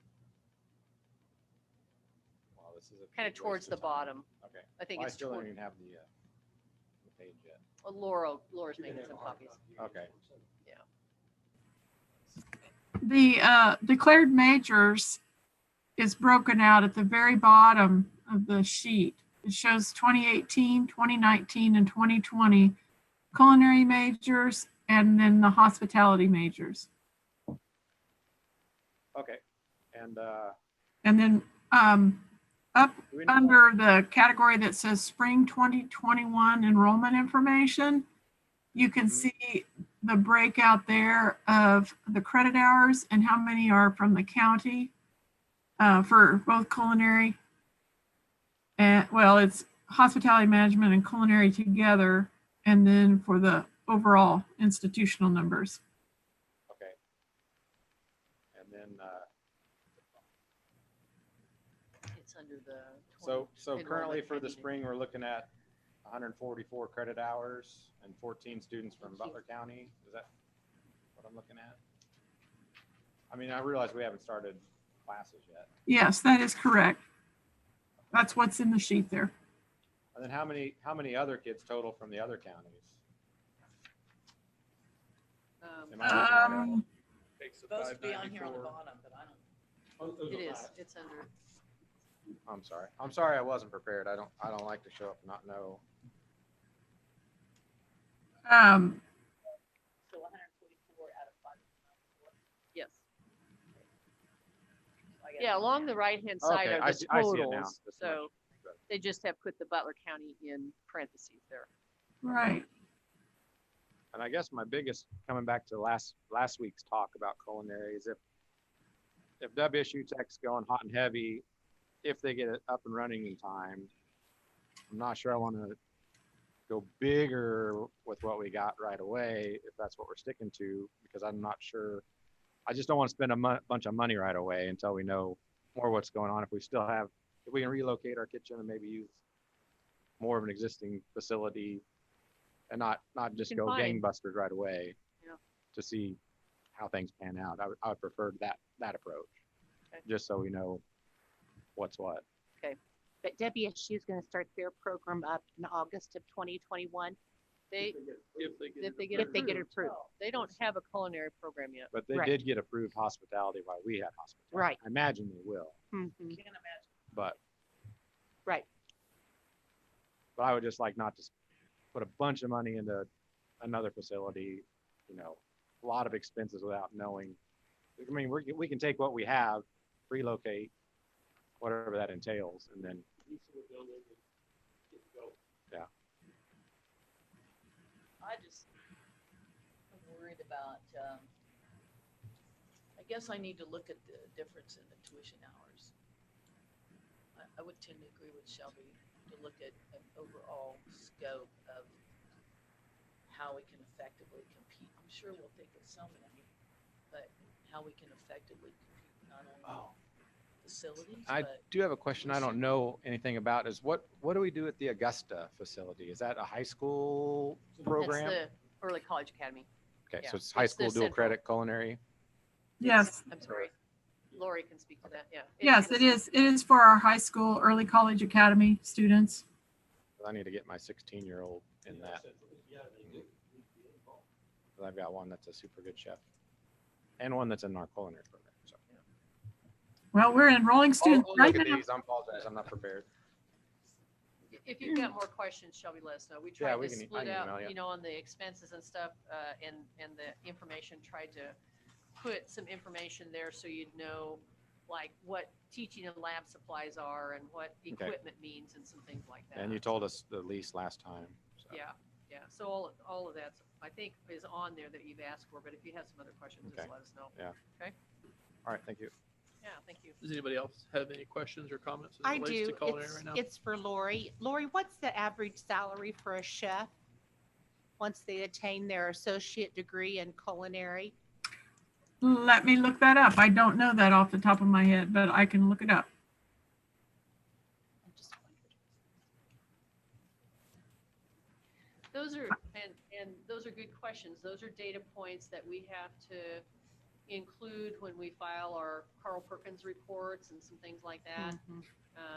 Lots of conversation about state wage average based on Department of Labor statistics and some things like that. So, and of course, it's going to be also dependent upon regions of the state as well. But those are things we have to track. One thing that really concerns me, I just think we need to be aware of it, is all the restaurants going out of business.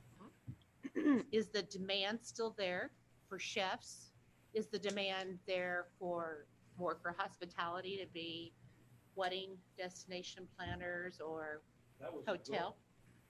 Well, that industry has definitely taken a hit, but I believe once COVID is over, they are expecting that industry to bounce back. It may take a year or 2 years, but the expectation is that that industry will come back. It may look a little different, but I would imagine there'd be a lot of entrepreneurs that just give it a go and start their own thing Food truck. at a Food truck, yeah. food truck, or when a restaurant goes out of business and all their equipment's there. It's like, I'll give it a go. I mean, it's hard to maintain a business, starting from Hospitality was scratch, an but- area of expected growth in the article that was in the Eagle last week. That was a go-to place to take classes, was in hospitality. I would like to ask Dr. Fuller, your staff, to address your information in trying to figure out or ascertain what kind of demand. So maybe some statistical information next meeting, like, okay, how much?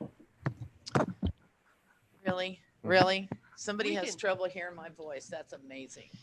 It Okay. is. Maybe some statistical information at next meeting that says, okay, in Butler County, 26% of the restaurants have been closed due to COVID. In Sedgwick County, it's 46%. We need to apply those parametrics to anything that we do in the future, because that is a very important thing. I don't think a year or two to come back is going to be long enough. And I do want to be ready. I would like to see the program continue, but I want to be exercising extreme caution in how we do this. So some of the other statistics I wouldn't mind seeing, difference between Butler and Sedgwick. I know I worked some numbers right here by hand on what's actually in Sedgwick, what we anticipate. I'd like to see the difference in credit hours and our fees, so that we can maybe get a handle on if any will transfer to Sedgwick County to WSU, because we have the majority of our students coming out of Sedgwick County for that culinary program and hospitality. And I'm not trying to throw a wet blanket, but I would like some statistical information that's accurate so that we can make a better decision. yeah, we can work on that.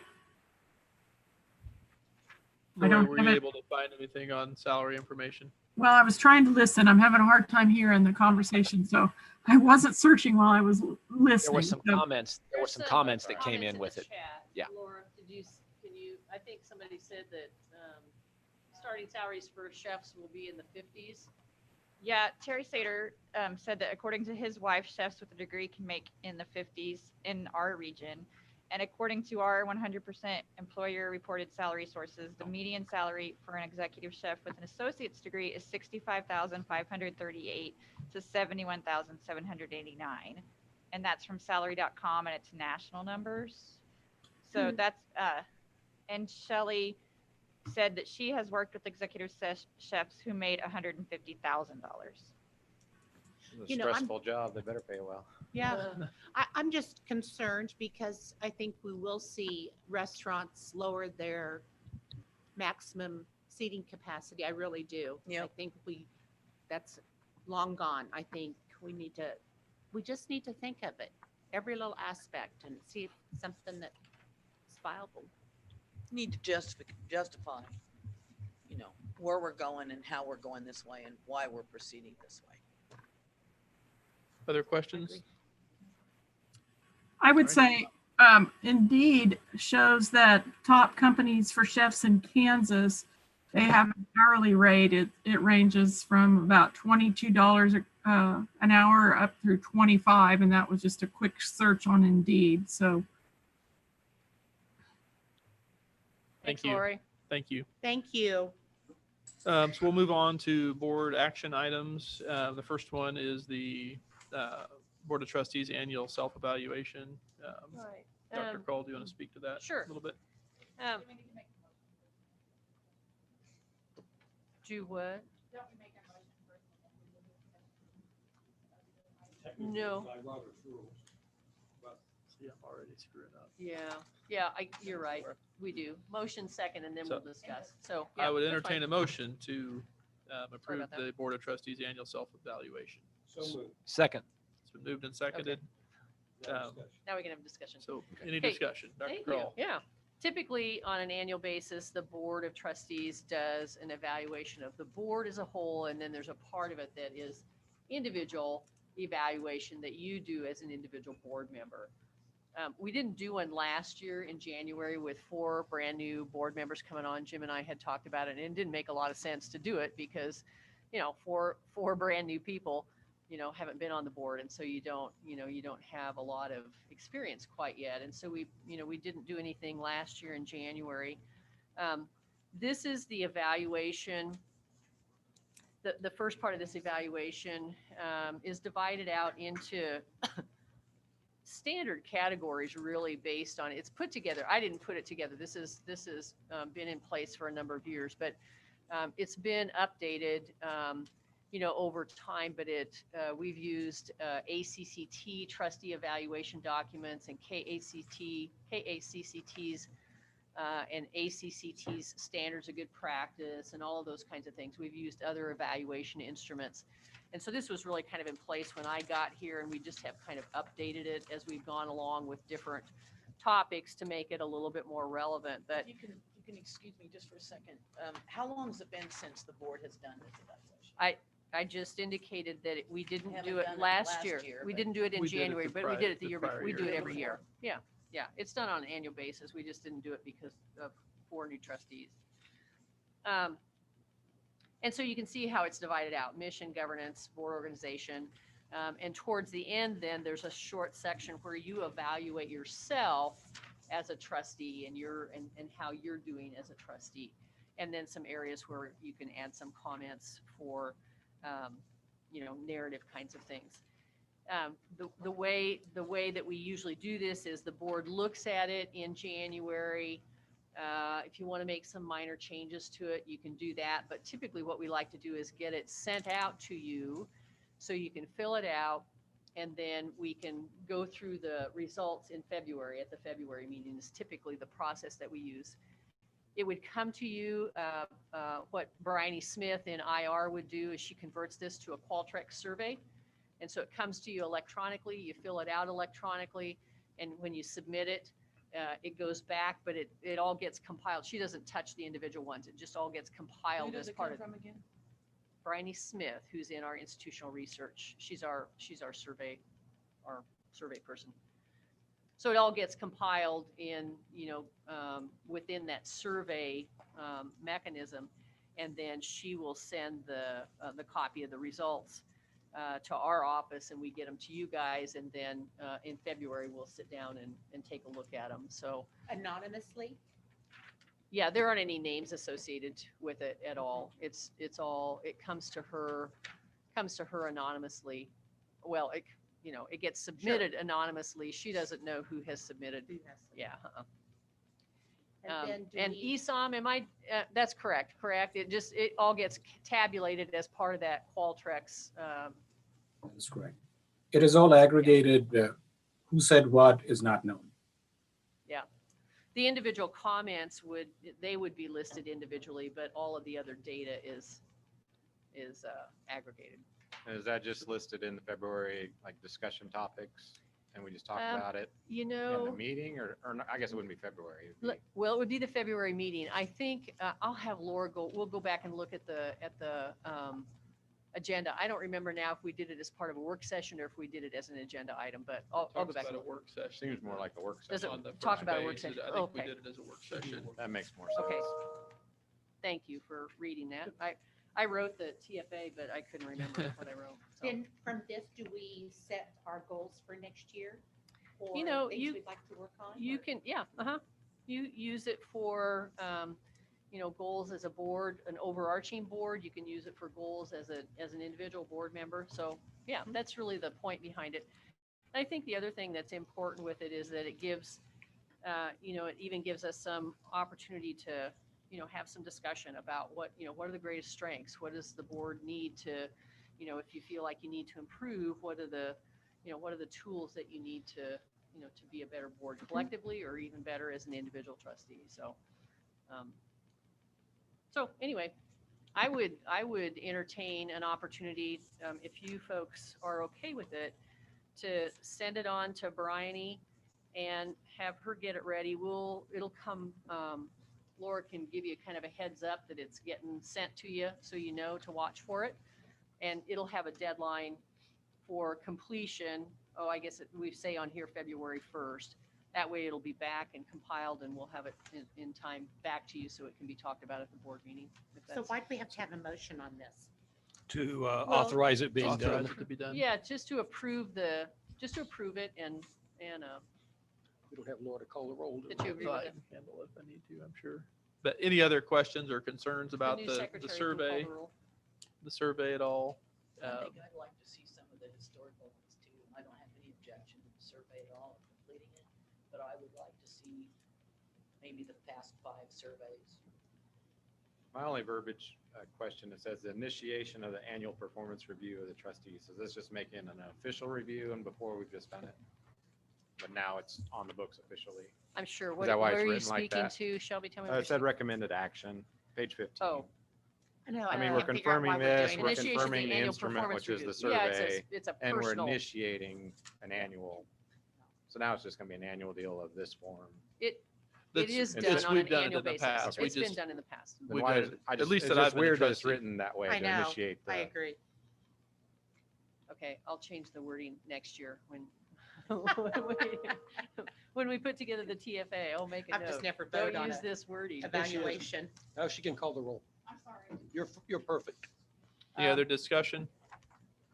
If not, I've got a motion to approve the initiation and the evaluation for the Board of Trustees. Who moved it? Trustee Law moved it and trustee Rhodes seconded it. Very Call the nice. roll. Trustee Good, Yes. trustee Law, Yes. trustee Rhodes, Yes. trustee Winslow. Yep. Trustee Lechtenberg, Yes, trustee Smith. Yes. Thank you. motion We'll passes. get that moving. And so we'll move on to the Early College Academy for Agriculture Pathway.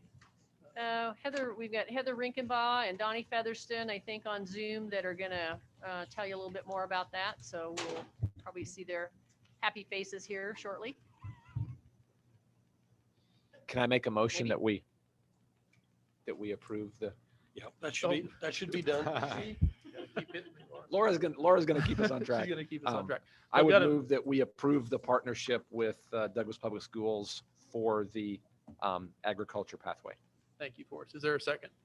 Yes.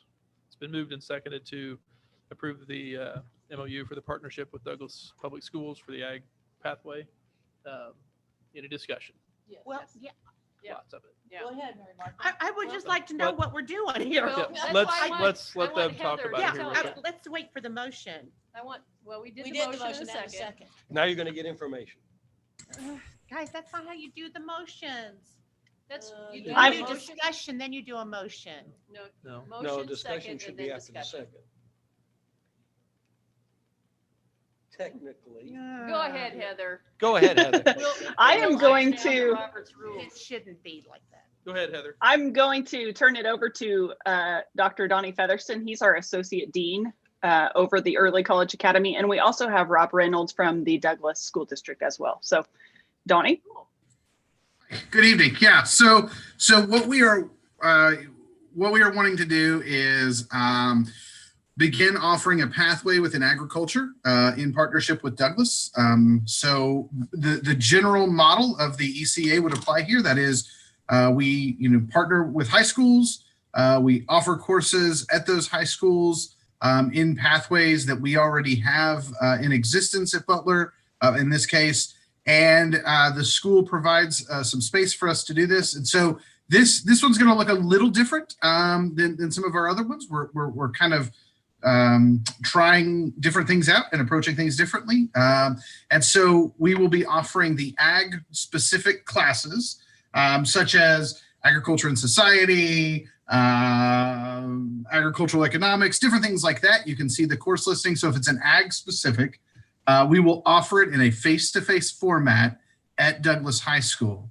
The gen eds that are listed, we are going to start by offering those in a remote or online format.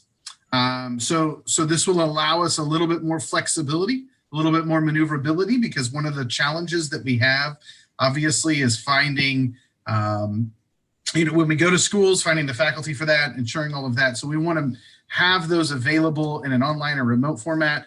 But we have been working closely with the ag department, particularly Professor Joseph Leibrent. He's been a part of this, a part of the discussions along the way.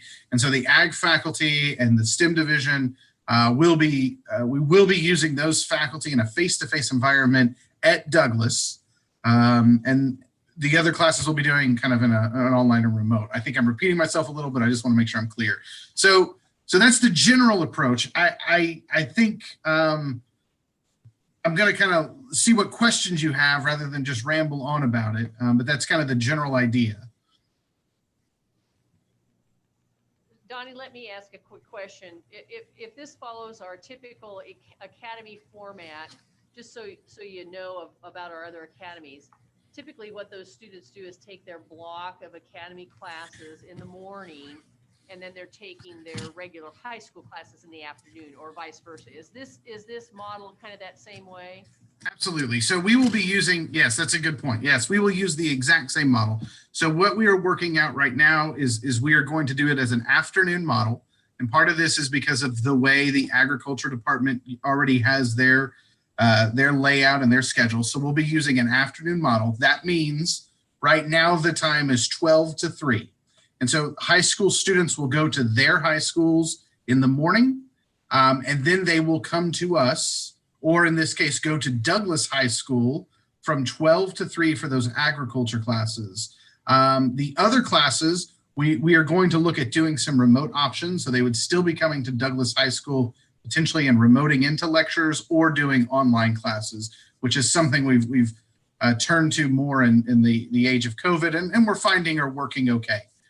For our students. So we want to have a little bit of a mix of both. But yes, it would follow the same model. And what that does is that allows, just so we're clear, juniors and seniors, with rare exceptions, a sophomore here or there, but juniors and seniors, the chance to be full-time high school students, participate in high school activities, all of those things, but then be full-time agriculture students as well in the afternoon through this program, and earn the associate's degree in agriculture in that process, so that just like all of our other academy options.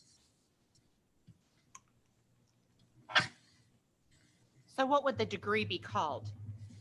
It's our degree. It's not a new, it's the AAS in agriculture. So would it be called applied science, or would it be called? Yes. It is the Associate of Applied Science Yes. in Agriculture. Yes. Okay. One thing I think that we really need to be cognizant of is this intermediate algebra, it seems, is really taking a toll on our freshmen. Yes. That's something we deal with in the academy regularly, as we have intermediate algebra and college algebra as a requirement.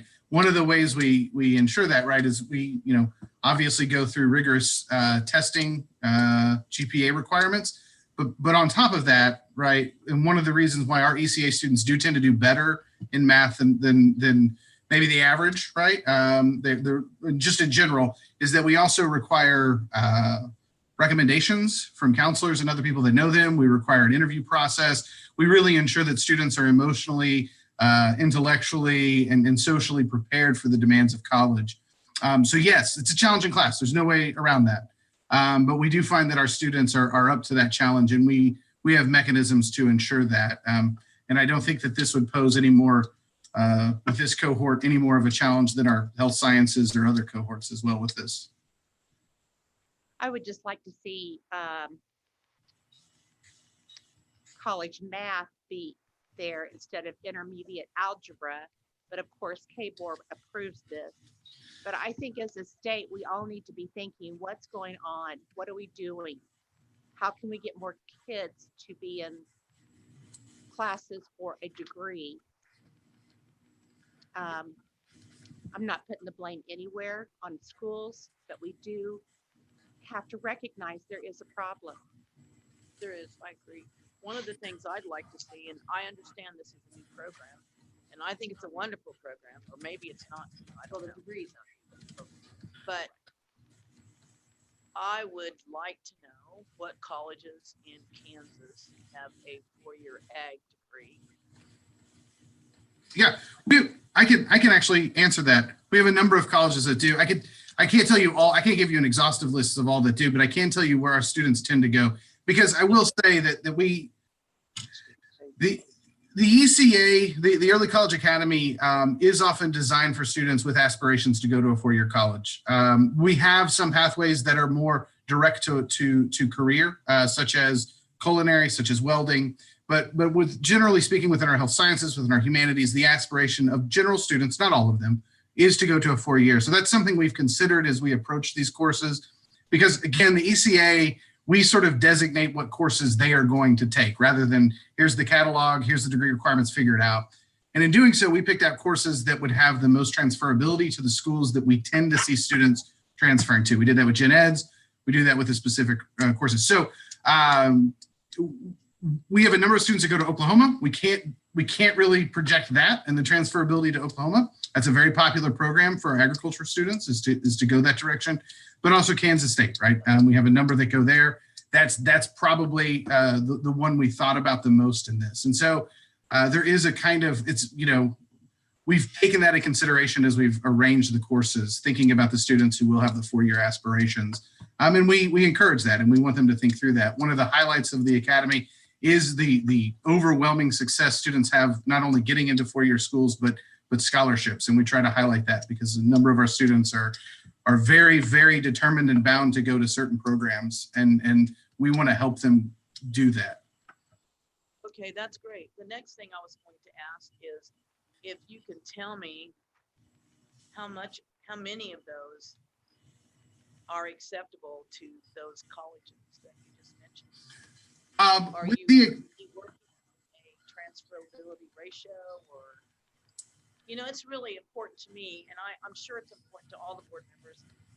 It's really important to me that we try as many classes as we can to ensure transferability. So this is a new program, so I'm just asking who's working on that. Let me clarify one thing. It's not a new program. It's the program we already have. And the transferability that we already have established, right? We're just using those classes and offering them for high school students. So the transferabilities that are already there and already established would be established with this as well. This isn't, it's not like a new program where we're going to have to worry about that. So if I were to take this Agricultural Academy list of the applied science degree, about how many % of those transfer? They will all transfer as college credit. Now, depending on the program, they may transfer as an elective, but they will all transfer as college credit for those students into their 4-year programs. How many would transfer into any kind of ag program? Are these all? I have that. I have a document that I prepared for that for someone else, and I'm looking for it right now. It was for me, Lori. Yes. We talked about that maybe a year or a year and a half ago. Yes, and I think I emailed that to you, didn't I, Lance? You did. We'll pull it right up there. So But it would have been an old Lori email will address. be able to find it. I'm Lori can- kidding. No, I'm serious. kidding. You can find it. I'm kidding. And while we're waiting, this is Shelby. I would just ask, that, Butler's going to buy a certain amount of equipment, or we could have some donations from people.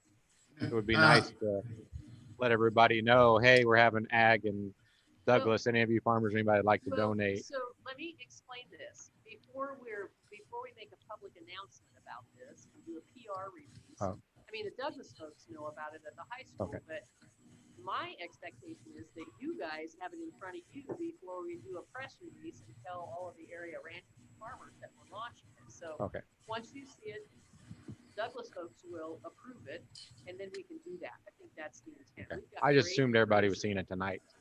No. I think Rob had something to add from the district perspective as well. Go ahead, Rob.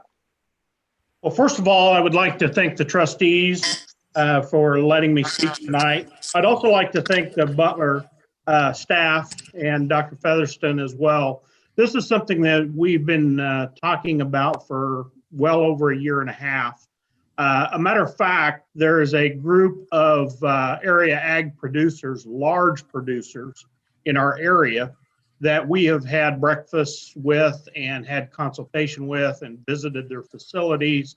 We recognize in the Douglas district, ag would be a unique opportunity for our kids.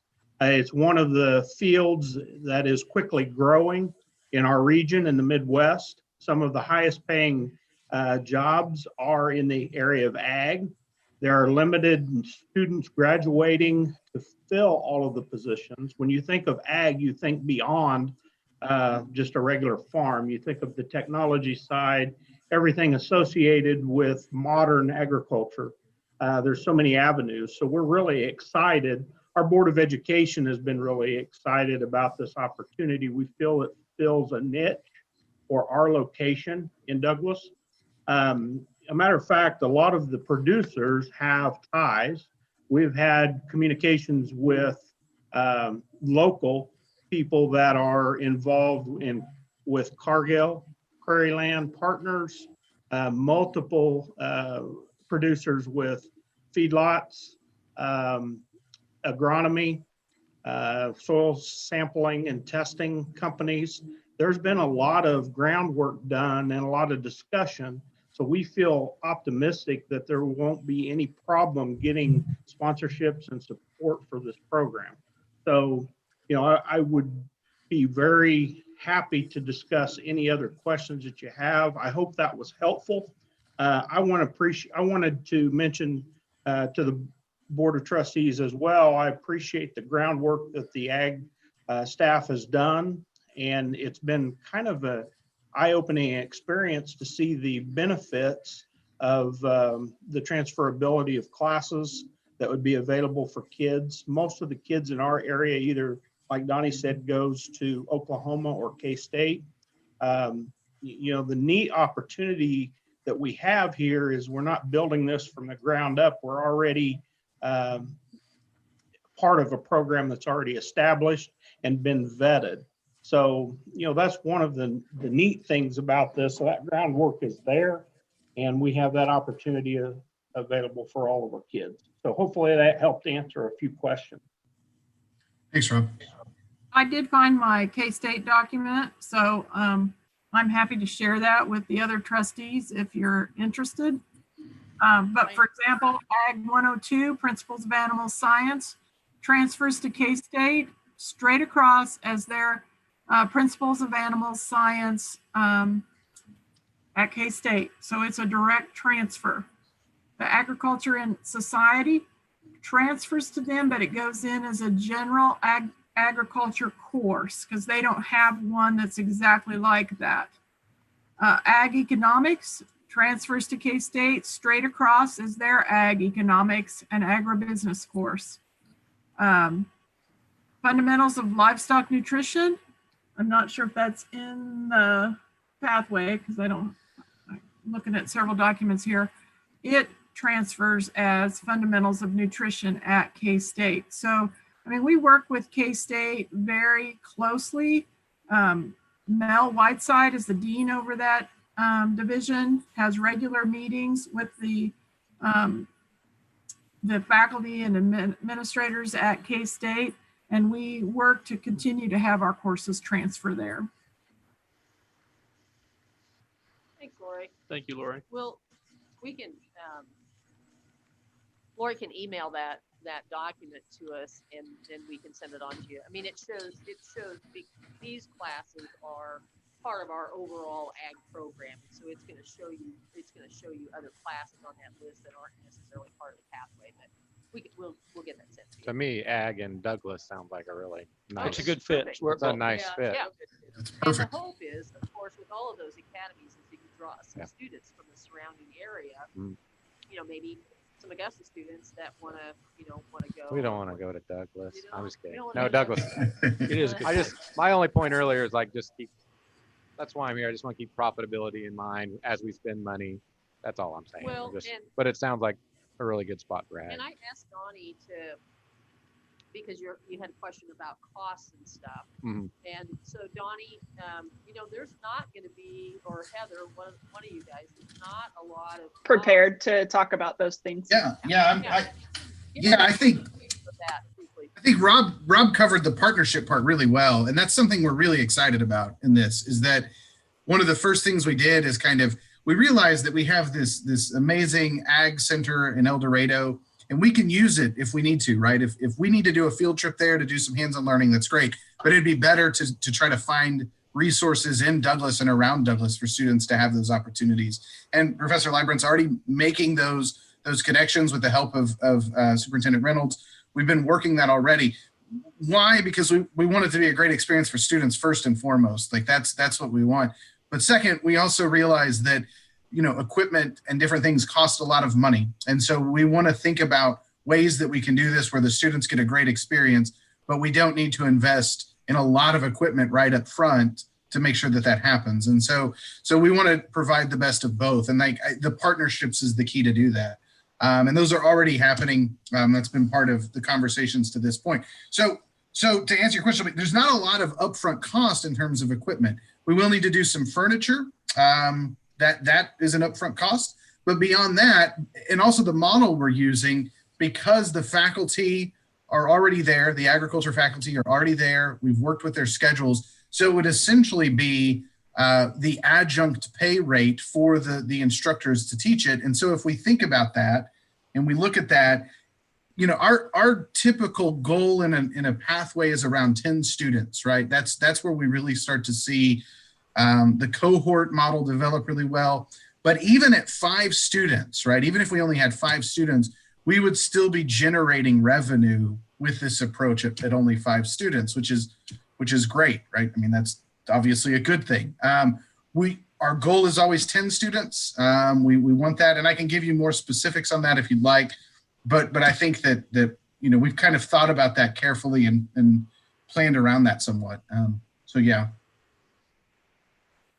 So Donnie, do you really have personal development on Saturday? No, that is an old model. I apologize. No, what we do is those are online now. We do personal developments as an online standalone course for all of our ECA students across the board. So our ECA students go through PD courses where they learn study skills and eventually interview skills, job resume building, job shadows, different things like that. So that's one of the key features of the Academy, are those courses. I did receive a text message from one of the associate deans in the STEM division that in addition to K-State and Oklahoma State, our program also transfers really well to Texas A&M. So just wanted to share that. Did not know that. That's one of the transfer sheets that I'll provide. I had 6 different schools that I looked at and how our courses transferred. Thank you, Lori. Any other discussion or questions regarding? I've just curious, thinking about this one. I mean, this academy seems to me to be a little different than some of the others in that, and maybe it goes to the ag curriculum. My intuitive guess, not being a farm kid, is that most of the students that are going into this program are coming from ag homes. they're living on farms. Maybe, and Donnie, I don't know, maybe you tell me that maybe that's not right, but it would seem to me the likelihood of success in something like this is going to be even higher than in our other programs, because you've got kids that are coming into a program that they've been living in a lot of sense growing up. Does that, have Yeah, you noticed? Go ahead. Yeah, no, I'm sorry. Yes and no, right? This was an interesting thing because that was my assumption too. When we started talking about this about a year and a half ago, when I first started here, Rob and I had a conversation about this, and that was my assumption. And so I started, when I was doing parent-teacher meetings and different things like that, students would come to me and kind of ask me what we had, and I'd sort of mention this to them, right? Well, we may have this ag thing at some point. And there was a number of students who didn't come from ag backgrounds who were really interested in that, which was surprising to me. Even a number of students, we have a number of students who also want to go into, say, like veterinary science or something like that, or work with animals. This allows for that too, right? So we have a number of students outside strictly ag backgrounds that are interested in this or have shown interest in very, not real specific ways, right? We haven't been able to offer it, but at least anecdotally, I can point to that. But yes, at the same time, we're gonna have a number of students in and around Douglas who are interested in this because they come from an ag background. And some are, have asked, we try to think about academies, not just from what we think students want, but listening to what students are actually asking for. And I know Superintendent Reynolds has already told me about students that want this and want this bad. And some are from ag backgrounds and some are not, right? But there are students that are asking for this at Douglas. And that's, that's good. That's awesome, right? We want students who are interested in it. Right? Even, I don't know, go so far as to say, right? Was it your son or is it Principal Dunham's son that's interested? Yeah, it's mine. A lot of these kids in this area come from homes that are not associated with ag and work summer jobs and have gotten interested in it. We all know that for a kid that has a love for agriculture, it's going to be extremely hard for them to make a living if they don't have backing from a family or already have something established. That's the old way of looking at that. Ag goes beyond that. There are so many jobs available with ag technology, ag business, milling science. There's just endless opportunities for careers, high-paying careers for kids to still be associated with agriculture, even though they do not have an opportunity to go back to a family farm or be established in a farm situation. So that's what appeals to a lot of kids that might have some interest but don't have that in their family. And again, I think there are going to be some that already have those connections in their family or in the area, but I think it's hard to just say that it's just going to be those kids. I think it's going to be a combination of both. From what we're seeing with the interest, the early interest, of course, kids talk and they start, getting excited about this opportunity and know there's a focus for them and an opportunity to go that direction. So it's going to be a neat program. We're really excited. We anticipate, obviously, I think we'll beat the 10 pretty quick, especially when it starts getting marketed to the area. I think you're going to have a lot of interest. Mr. Reynolds, do you have a active 4-H club there in Douglas? We have kids that are associated with 4-H in Augusta and in El Dorado. One of the things that we're also working on is the potential of an FFA program here. We haven't had that. So, obviously that would be a new step or a next step for us, especially if this program going on. So, we hope that will develop. If this does develop, I would love for us to reach out to Roselia schools since they already have a barn. They already have cows, goats, chickens. I mean, they have already got the farm set up in their school curriculum. One of the state winning instructor out there. one of the beauties of this program is we would not necessarily have to have that because of the connections that we're making with area producers. We have just two miles west, we have one of the biggest feedlot operations in the area, and the farming operation in this whole Walnut Valley region. Who is that? That'd be the McClure brothers. And then to the east, we have some grassland cattle operations. We have several of them that are some of the, there's 30, 40,000 acres of grass that are owned by individuals. And so we have those opportunities. We also have 7 pivot irrigation systems in the Douglas School District. So we have multiple opportunities for agronomy, soil sampling. All of those would be available to these students that would be coming to Douglas. We've already got agreements with those producers that we're working on to let them use those facilities, see those facilities, learn about the science and technology behind modern farming, modern agronomy. We've made connections with our local banker. We've made connections with Cargill.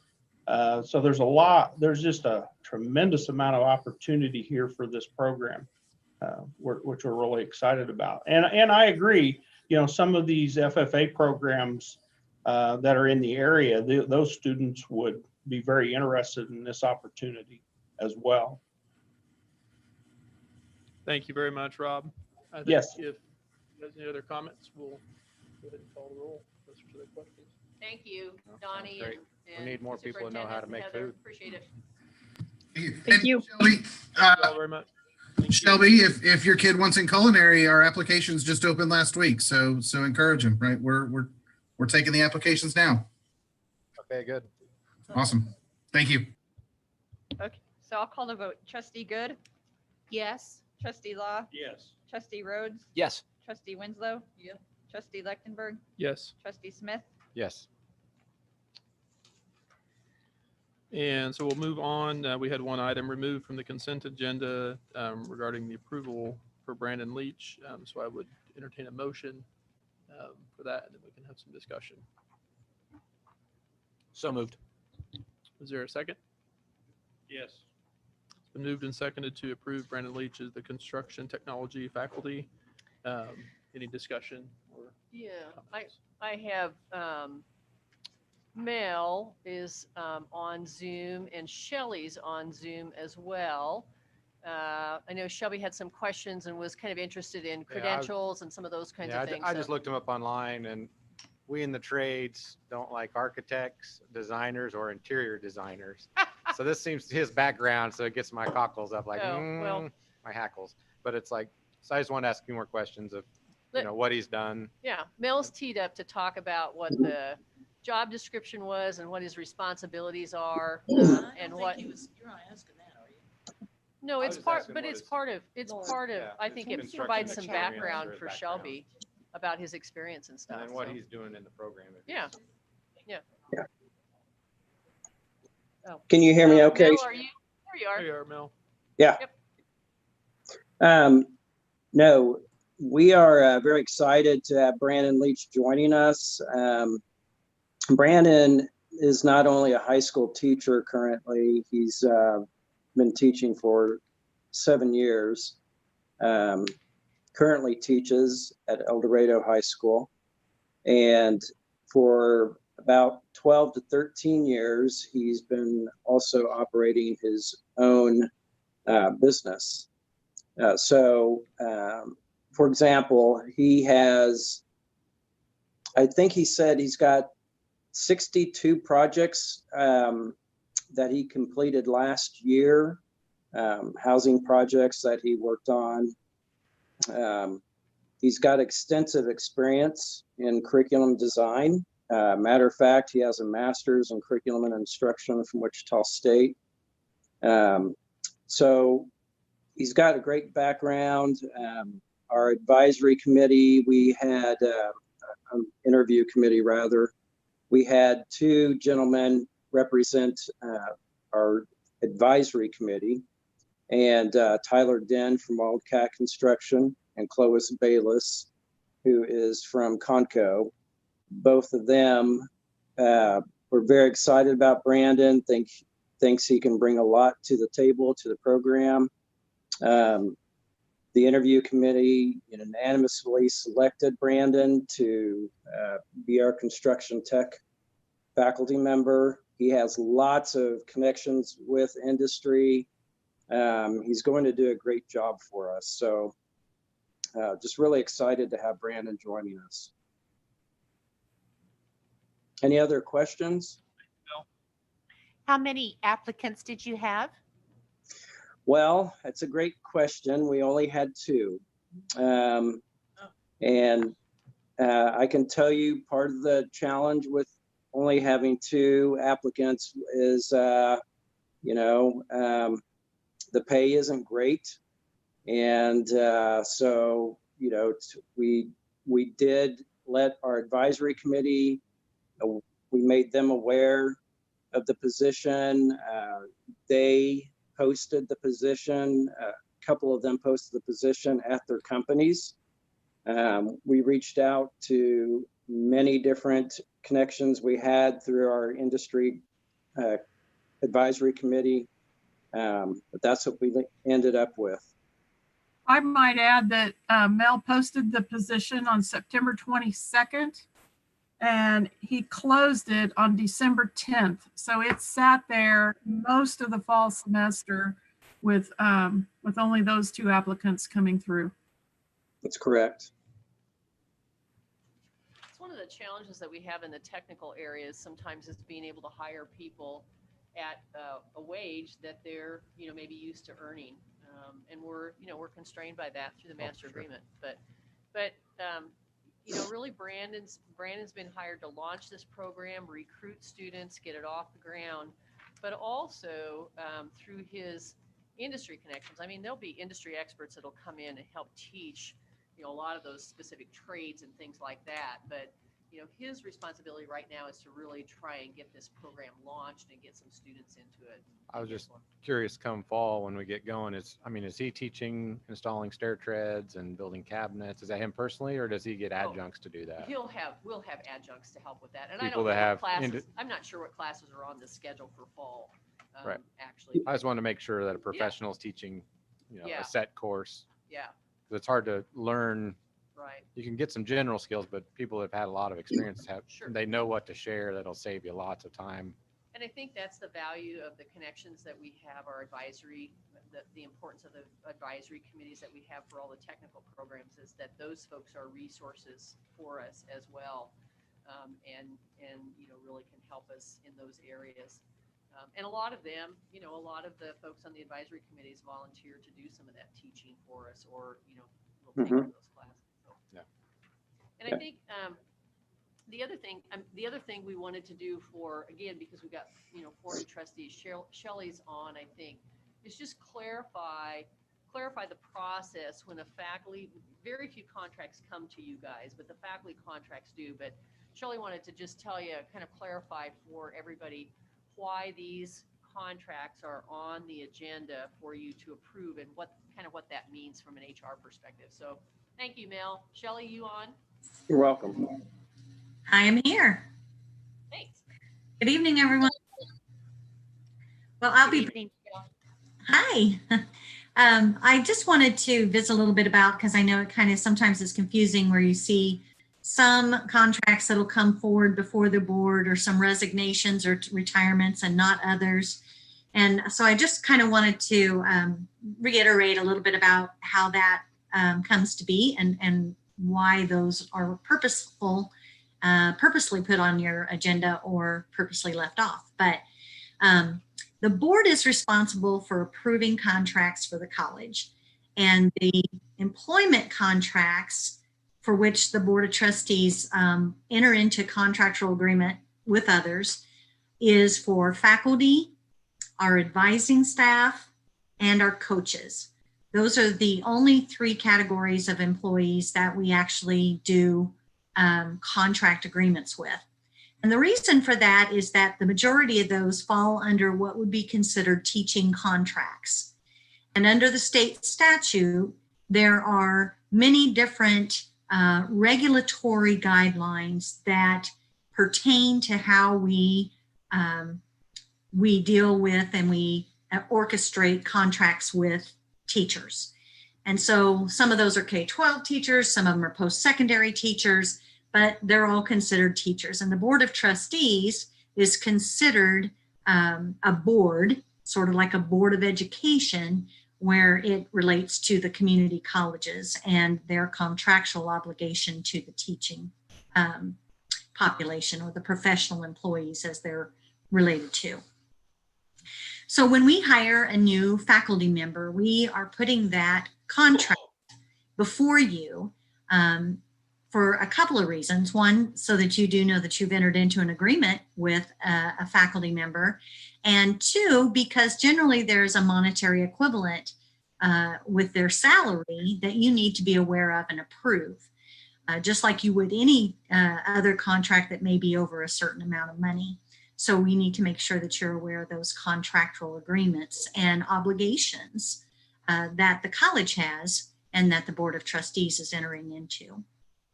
So that's our primary reason. And then for those opportunities where someone retires that's on contract with you, with the board, then you'll hear about that. You'll hear that so-and-so is retiring and you have to approve that. And everybody goes like, well, what'll happen if I don't approve it? Do they have to stay?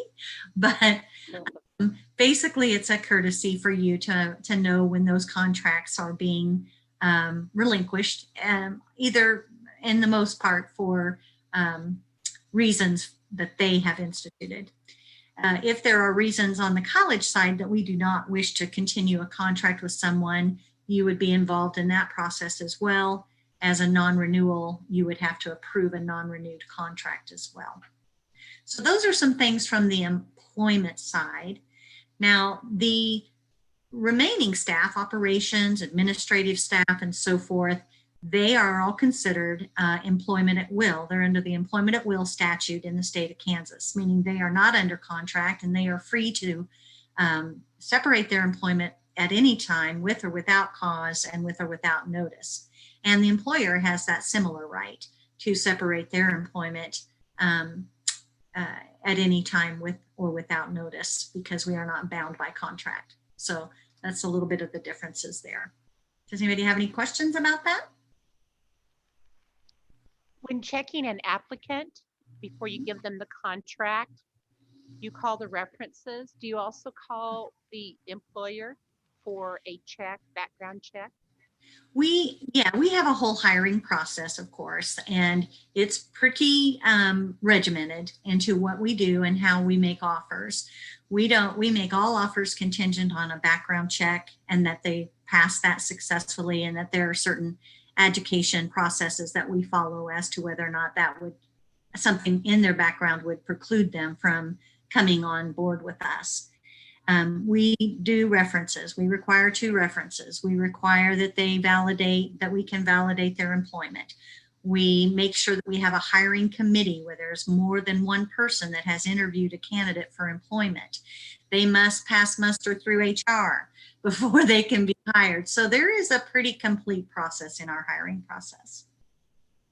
So if Brandon Than Leach, any place I've ever worked.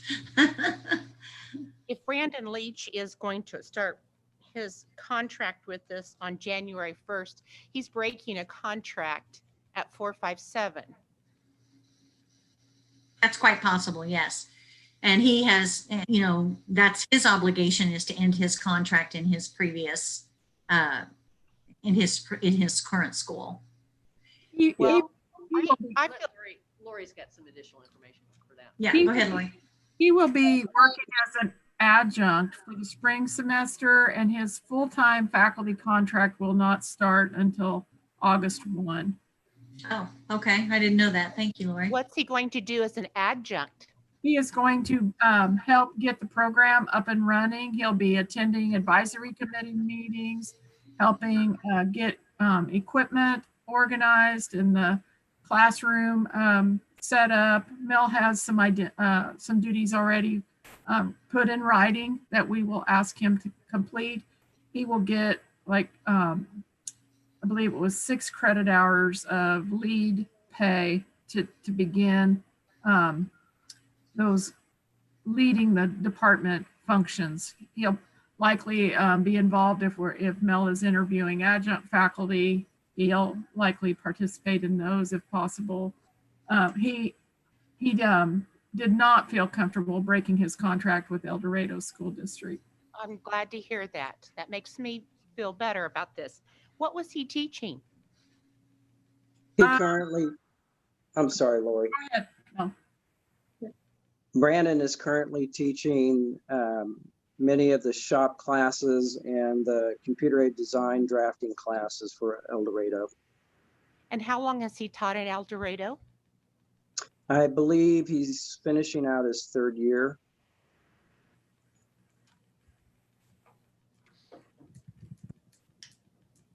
Thank you. Welcome. Thank you both for Thank you. chiming in and helping. Sure, I guess my 3 of you, pleasure. Shelley and Mel and Lori, all 3 of you. Thank I'd you. just like to make one suggestion, and I know it costs more money, but why are we not having him go under contract before August 1st? Why not June 1st? Well, because the faculty contracts run August 1st through May 30th.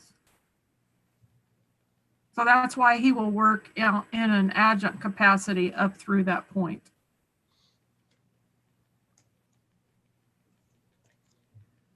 That's how the full-time faculty positions are set up under the master agreement. Coincides with our academic year. Any other questions? If not, I will have Laura call the vote.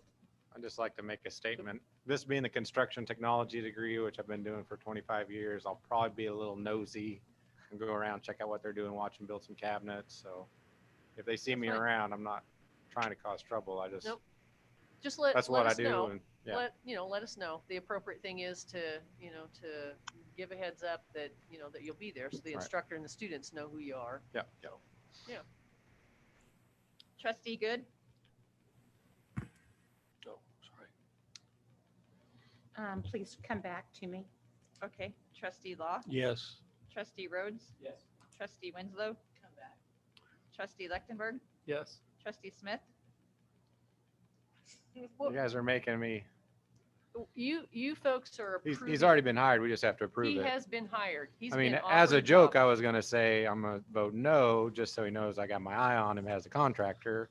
But with these two gals, I don't, He's been offered a position. Yeah, I yeah. don't know why we're voting. Well, we Yeah. kind of did this wrong, I think. mhm. We probably should have pulled it as a discussion item, but left it as a consent item for action. Correct. But that's just my opinion. I could be wrong. No, you're probably Well, I right. didn't know how to word it. I just wanted some Yeah. more information. We probably so- should have left it as a discussion item, but left the actual contract So we as didn't have to back vote. in consent, because Right. we don't really hire people like Right, this right. You don't. normally. So, He's been through a comprehensive hiring process. It's not that. It's just that I had questions too, but I feel uncomfortable asking them at this point. I would rather have, it just seems backwards, but my questions are more relative to if he's an adjunct. I don't know that they can hear you, Julie. They're giving me the signal that they can't My hear you. questions would be more relative to if he's an adjunct, then that is a pretty good salary if he's teaching full-time and being an adjunct. So I'm not really sure how this is working. And it sounds like to me, he'll be the director of the program at some point. So I kind of agree with Shelby. I'm a little bit concerned that I do appreciate his resume. I do appreciate his experience, especially with Clifford Neese. But on the other hand, I'm just not sure. So I would have to abstain on a vote anyway. And you don't need my vote. You've already hired him. So I don't know why we're doing this. Julie, he We're won't doing it be, because it was pulled from the consent agenda is why we're doing it. Okay, well, And so we need to get votes. I don't think an abstention is proper from a, yeah, you can abstain. you abstain Please. if you identify your reason why you're abstaining. If we're I here, just did. it's our job. I Well, was no, you doing- just said you're troubled. You vote yes or no. That's what we're here to do. But I mean, it is awkward that we're voting to endorse a decision that's already been made. Yeah. Right. So Well, let me just we're say, not gonna yes. undo the decision. It's going to pass at this point, yes. No, But I just, I understand that, and I'm not willing to do I would prefer not an architect or a drawer to do our construction because I find they don't have as much on-hand experience, just in general. I don't know the guy at all. This is going sideways. Mhm, And yeah. it shouldn't go sideways. I understand your, the comments and the concerns. This is a brand new program. His responsibility is going to be to launch it. He's not going to be necessarily a director, Julie. He might end up being the department chair because we don't have directors of. Dean. Well, no, he's not going to be a dean Whatever. because he would potentially be a department chair, but his adjunct salary this spring is what, Lori, $600 a credit hour or $650 a credit hour? $665 a credit hour, and he cannot be a full-time employee at Butler and an adjunct at the same time. Once he is a full-time faculty member, if his assignment is more than 15 credit hours for that semester, he would earn overload that currently is at the same rate as adjunct pay, but he can't be an adjunct and a full-time employee at the same time, technically. His curriculum and instruction background is really critical. His master's degree in curriculum instruction design is really critical to help launch this program. But he also has the ability, this program's brand new, so he's going to have the ability to bring in the experts that you're talking about to help. There aren't significant classes on the schedule right now. We got to get students recruited and enrolled. I've got high hopes for the construction technology. We do too, but it's really, really critical because he's been offered. He's been hired and he's been offered a job. You folks are formalizing the fact that you're Right. paying him $41,000 basically is what you're doing. But he's got So- stuff to do So now. how do He's you gotta call get the ball vote? rolling. We've called the Roll call. vote. Yeah. So tell me, is it discussion yet? We Again? were in the middle of a vote. Well, if you're going to pay him $665 an hour, No, credit hours. right, Yeah. right. So how many hours is he going to, are you He going to pay him has for? he has 6 credit hours this spring semester. And that is marketing and finding students. Well, no, Lori told you. Prepping the It's classroom and comprehensive. He's getting Right. equipment. He's getting partnerships. He's helping make connections with students. And then this summer, he'll be paid how much? How many I don't know hours? that is he going to be on a contract this He summer, should Lori? be. Mel and I haven't determined, we're going to see what gets accomplished this spring. And Mel and I will have another conversation down the road to determine what assignment he would have this summer. Hey, Mary, is This- this just a little bit weird because he's getting paid 46 grand, but he's not really quite started yet? So this is, Well, I'm just. are you thinking he's getting paid immediately for the year, even though we're not really? He will not get a paycheck for this contract, and the first paycheck will be Okay, off. I was just seeing if No, that's that what Mary doesn't was bother me. thinking. He's What gonna make- bothers me is that he's not going to be working this summer. And this is when that program starts, is August. And I want him out there. I want him there on the pavement finding students for August 1st. He think probably Lori and- will be. We just haven't laid that statement of work out for him. Mel and I have talked about it, but we just hired him, and Mel has put together what he expects him to complete this spring. But it's the option's there to do so. Yes. Yes. Yes, of course. Correct.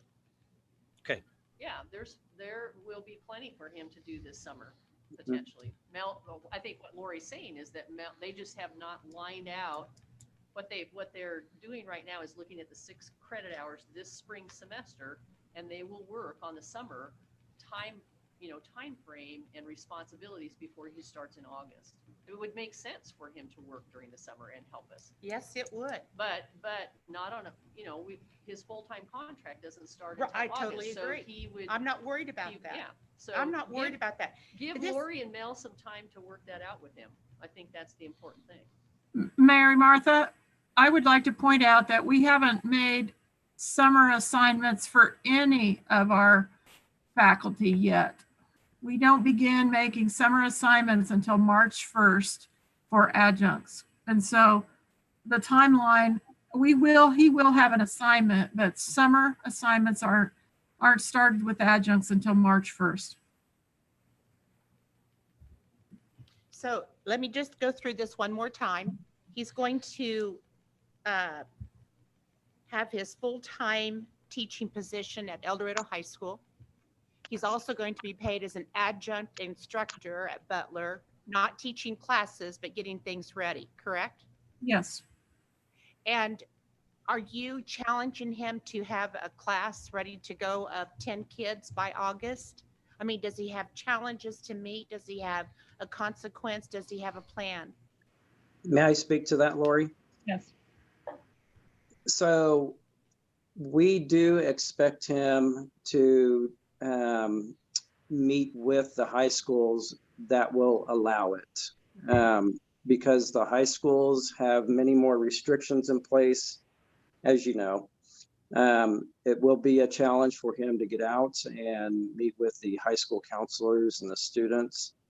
In addition to that, he does teach until 3 o'clock Monday through Friday. So, but he can still work with our marketing department and creating marketing materials and get those sent out to the high school counselors. And he could do yes, Zoom he meetings is at night with the kids.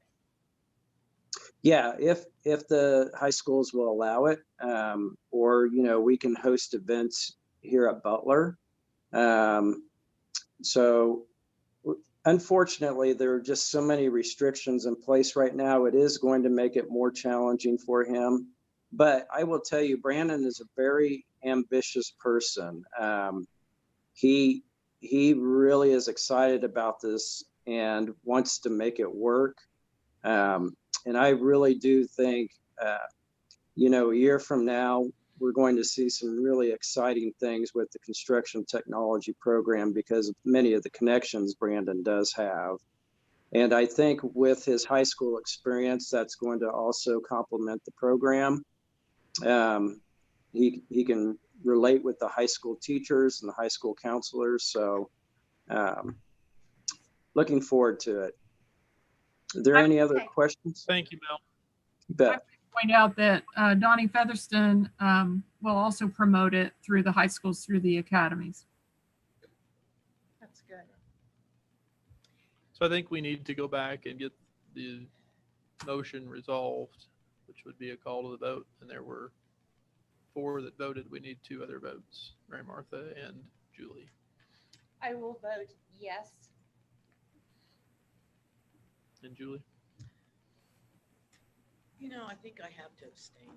And the reason that I would abstain is I just don't feel like, personally, I have enough information about where the program is headed. I wish I did. I don't think the directives are clear enough for me to make that decision. I apologize to the board for that, but I just need more than just we're working on a plan. This is a new program. Laura, what was the outcome of the votes? Thank you. The motion passes. And so we would move on to the consent agenda. Which I move that we approve the consent agenda as presented. So moved. Is there a second? Second. It's been moved and seconded to adopt the consent agenda. Laura, do you want to call the roll? Trustee Good, Yes. Trustee Law, Yes. Trustee Rhodes, Yes. Trustee Winslow, Trustee Lechtenberg, Yes. Trustee Smith. Yes. Thank you. And any supplemental information? Yeah, supplemental information starts on 108. One of the things that I want to, oftentimes there aren't significant changes or even changes. They kind of happen, a couple of times during the year. But one of the things that I do want to point out that's highlighted at the top is the graduation rate. Now, for a lot of people, this is going to look, pretty slim, 28%. But that's the state average is national average, I think, for community college graduates, because of the way that they measure it is like only 24% or even less than that. When you calculate graduation rate, the way that this is calculated, and for our state documents and federal documents, it's 150% of the time to degree. So essentially, you're measuring graduation rate of students that start college and finish within 3 years. And you folks know that we have lots and lots of students that don't complete within 3-year period of time because they're part-time. They start and stop and start and stop. So, but this is significant for us. This is a significant increase in graduation rate for us over time. And ESOM indicated that This was the fall 2017 cohort that came in that was tracked as required by law. So this represents that fall 2017 cohort that finished within a 3-year time frame. And so this is the highest graduation rate that we have had since, I think Esam said since 2005, since we've started tracking everything. So this is all of 27. This would be, well, this graduation rate represents the students that started with us in the fall of 2017, and they would have finished in the spring, well, 3 years. So they would have finished by the fall. So they would have finished probably in the summer of 2020. Okay, that 3-year time frame. A significant number of our students transfer on. So, you know, and that's typical again of community colleges, but we wanted to point that out. We're proud that graduation rate has increased. The other thing that we think probably has impacted this to a certain extent, along the way, we implemented guided pathways, which gave a more prescriptive degree pathway from start to finish to help students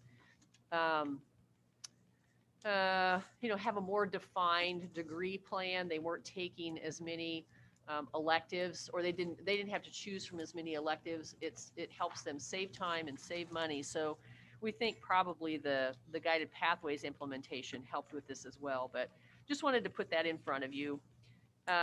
Again, KPIs from our strategic plan are included. Thank you notes towards the back.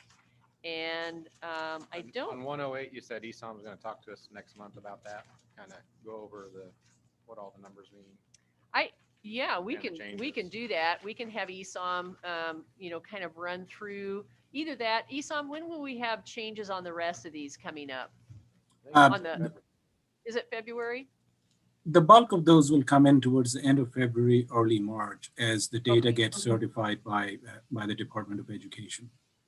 So is it okay if we wait until we make some changes to those and have new updated numbers? Yeah, like if it's that's fine. February, March? I don't know what all they mean, and the numbers don't match up, so it just raises questions to me that I don't have answers for. So Okay, it'd be well, nice to at least talk about it and say, this is what this means. Sure. This is what it is. This is Sure. where we're headed. Yeah, and that's a great question because we all, you know, we kind of live and breathe it all the time, and so We it have makes sense 5 to us. million But acronyms. I know. you don't know what ALP is? Is that what you're telling us? He's that alien. I that know. eats cats. He was kind of Cats, furry yeah. and brown, wasn't he? Yeah. Alf was awesome. Yeah. I was just looking at the calendar. I don't think that I don't think there's anything coming up. We don't have anything scheduled on campus. We Alien will high be school. starting some basketball games soon, but we aren't allowing fans in yet until hopefully it'll be after the 1st of February. We'll know whether we. Really? So No. how are you going to decide who pays how much of that stadium if you don't allow? Well, inside, we're not allowing fans right now. Outside will probably be a little bit different.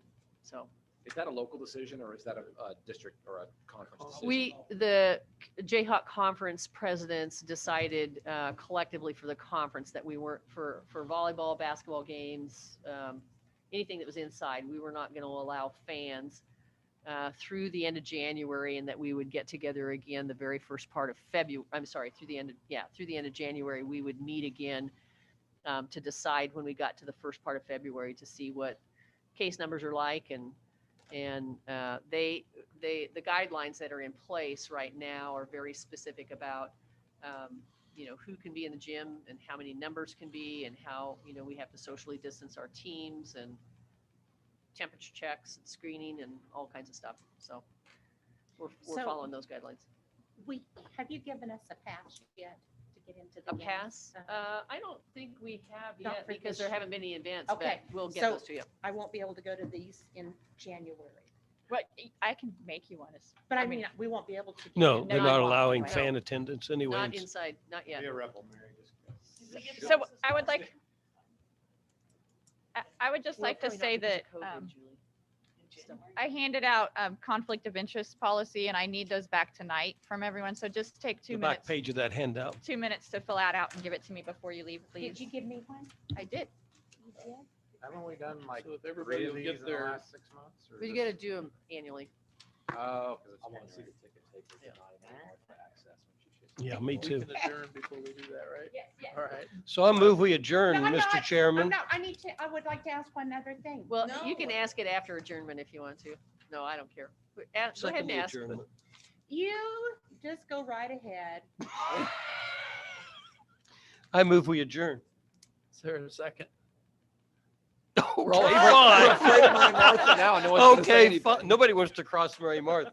Yes, I second. There we go. All in favor or call the roll? Trustee Good? Yes. Trustee Law?